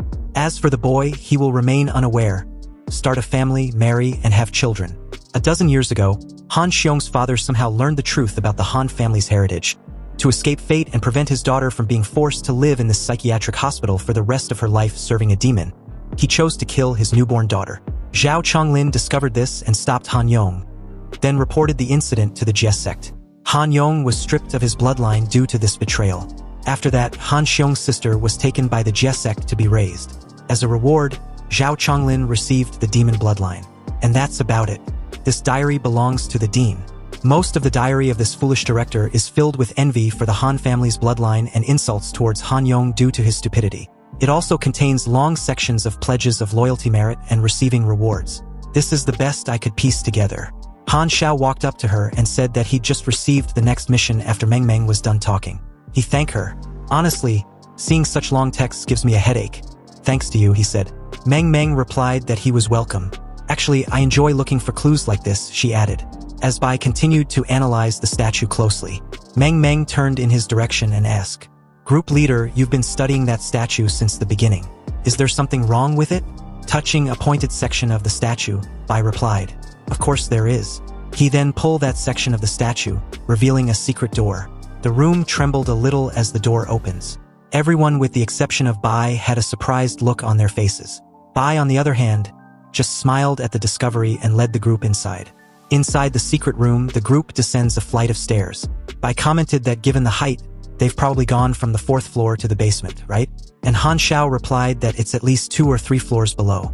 He knew this because he'd been counting the steps. As the group got close to their destination, a smile crept on Bai's lips. "We are almost there. If I'm not mistaken, below should be the place where Zhao Chonglin does his summoning or communicates with the demon Jie, and conducts sacrifices for the Jie sect." Seconds later, the group reached a double door, and upon opening it, they found a circle of inverted crosses and arcane inscriptions on the floor. The group approached the ritual circle as Crow commented that the smell of blood was intense. Bai crouched in the center and picked up an object. Curious, Meng Meng asked what Bai had picked up. Bai got up and replied that he had shared it in the group so she can check it for herself.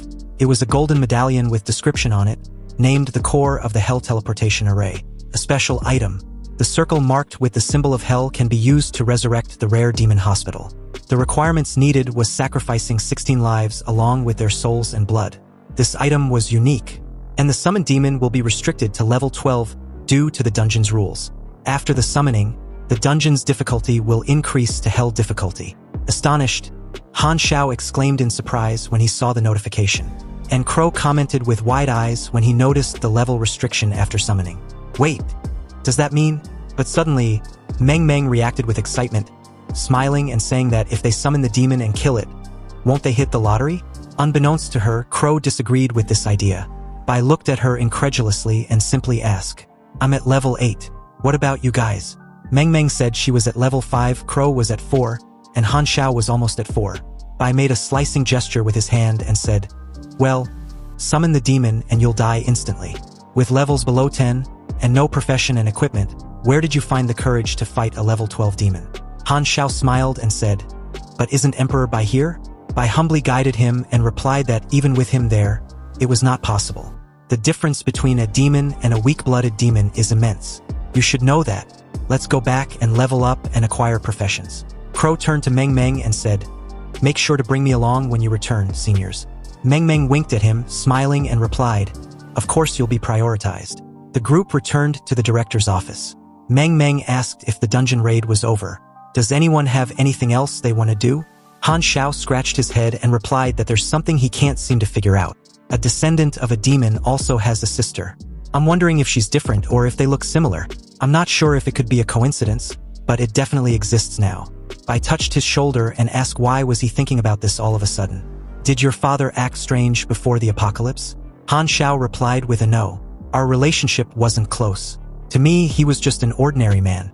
My father lived an unremarkable life. The most extraordinary thing about him is that he turned into a different type of zombie than the others. In Crow's mind, he imagined a red zombie with horns and white hair and exclaimed, a demon zombie? That's so cool. But Han Xiao gestured with a tense expression and replied, no, it has nothing to do with demons. He turned into a plague zombie covered in purple and green fungal spots. Those spots gave me a strong sense of danger. I didn't dare to touch him. Because of that, I was forced to quickly master telepathy with my psychic power. My father's last lesson. Bai was intrigued, and as he turned in Han Xiao's direction, he asked, plague zombie? Han Xiao replied, it must have something to do with the Chinese plague disease he studied himself. His neighbors also had spots. Bai paused for a moment and thought this is really linked to that SSS level of the plague sect mission. Then he turned to Han Xiao and said, I'm really interested in that chemical plant. When I get to Shanghai, please take me there. Han Xiao replied, sure, no problem.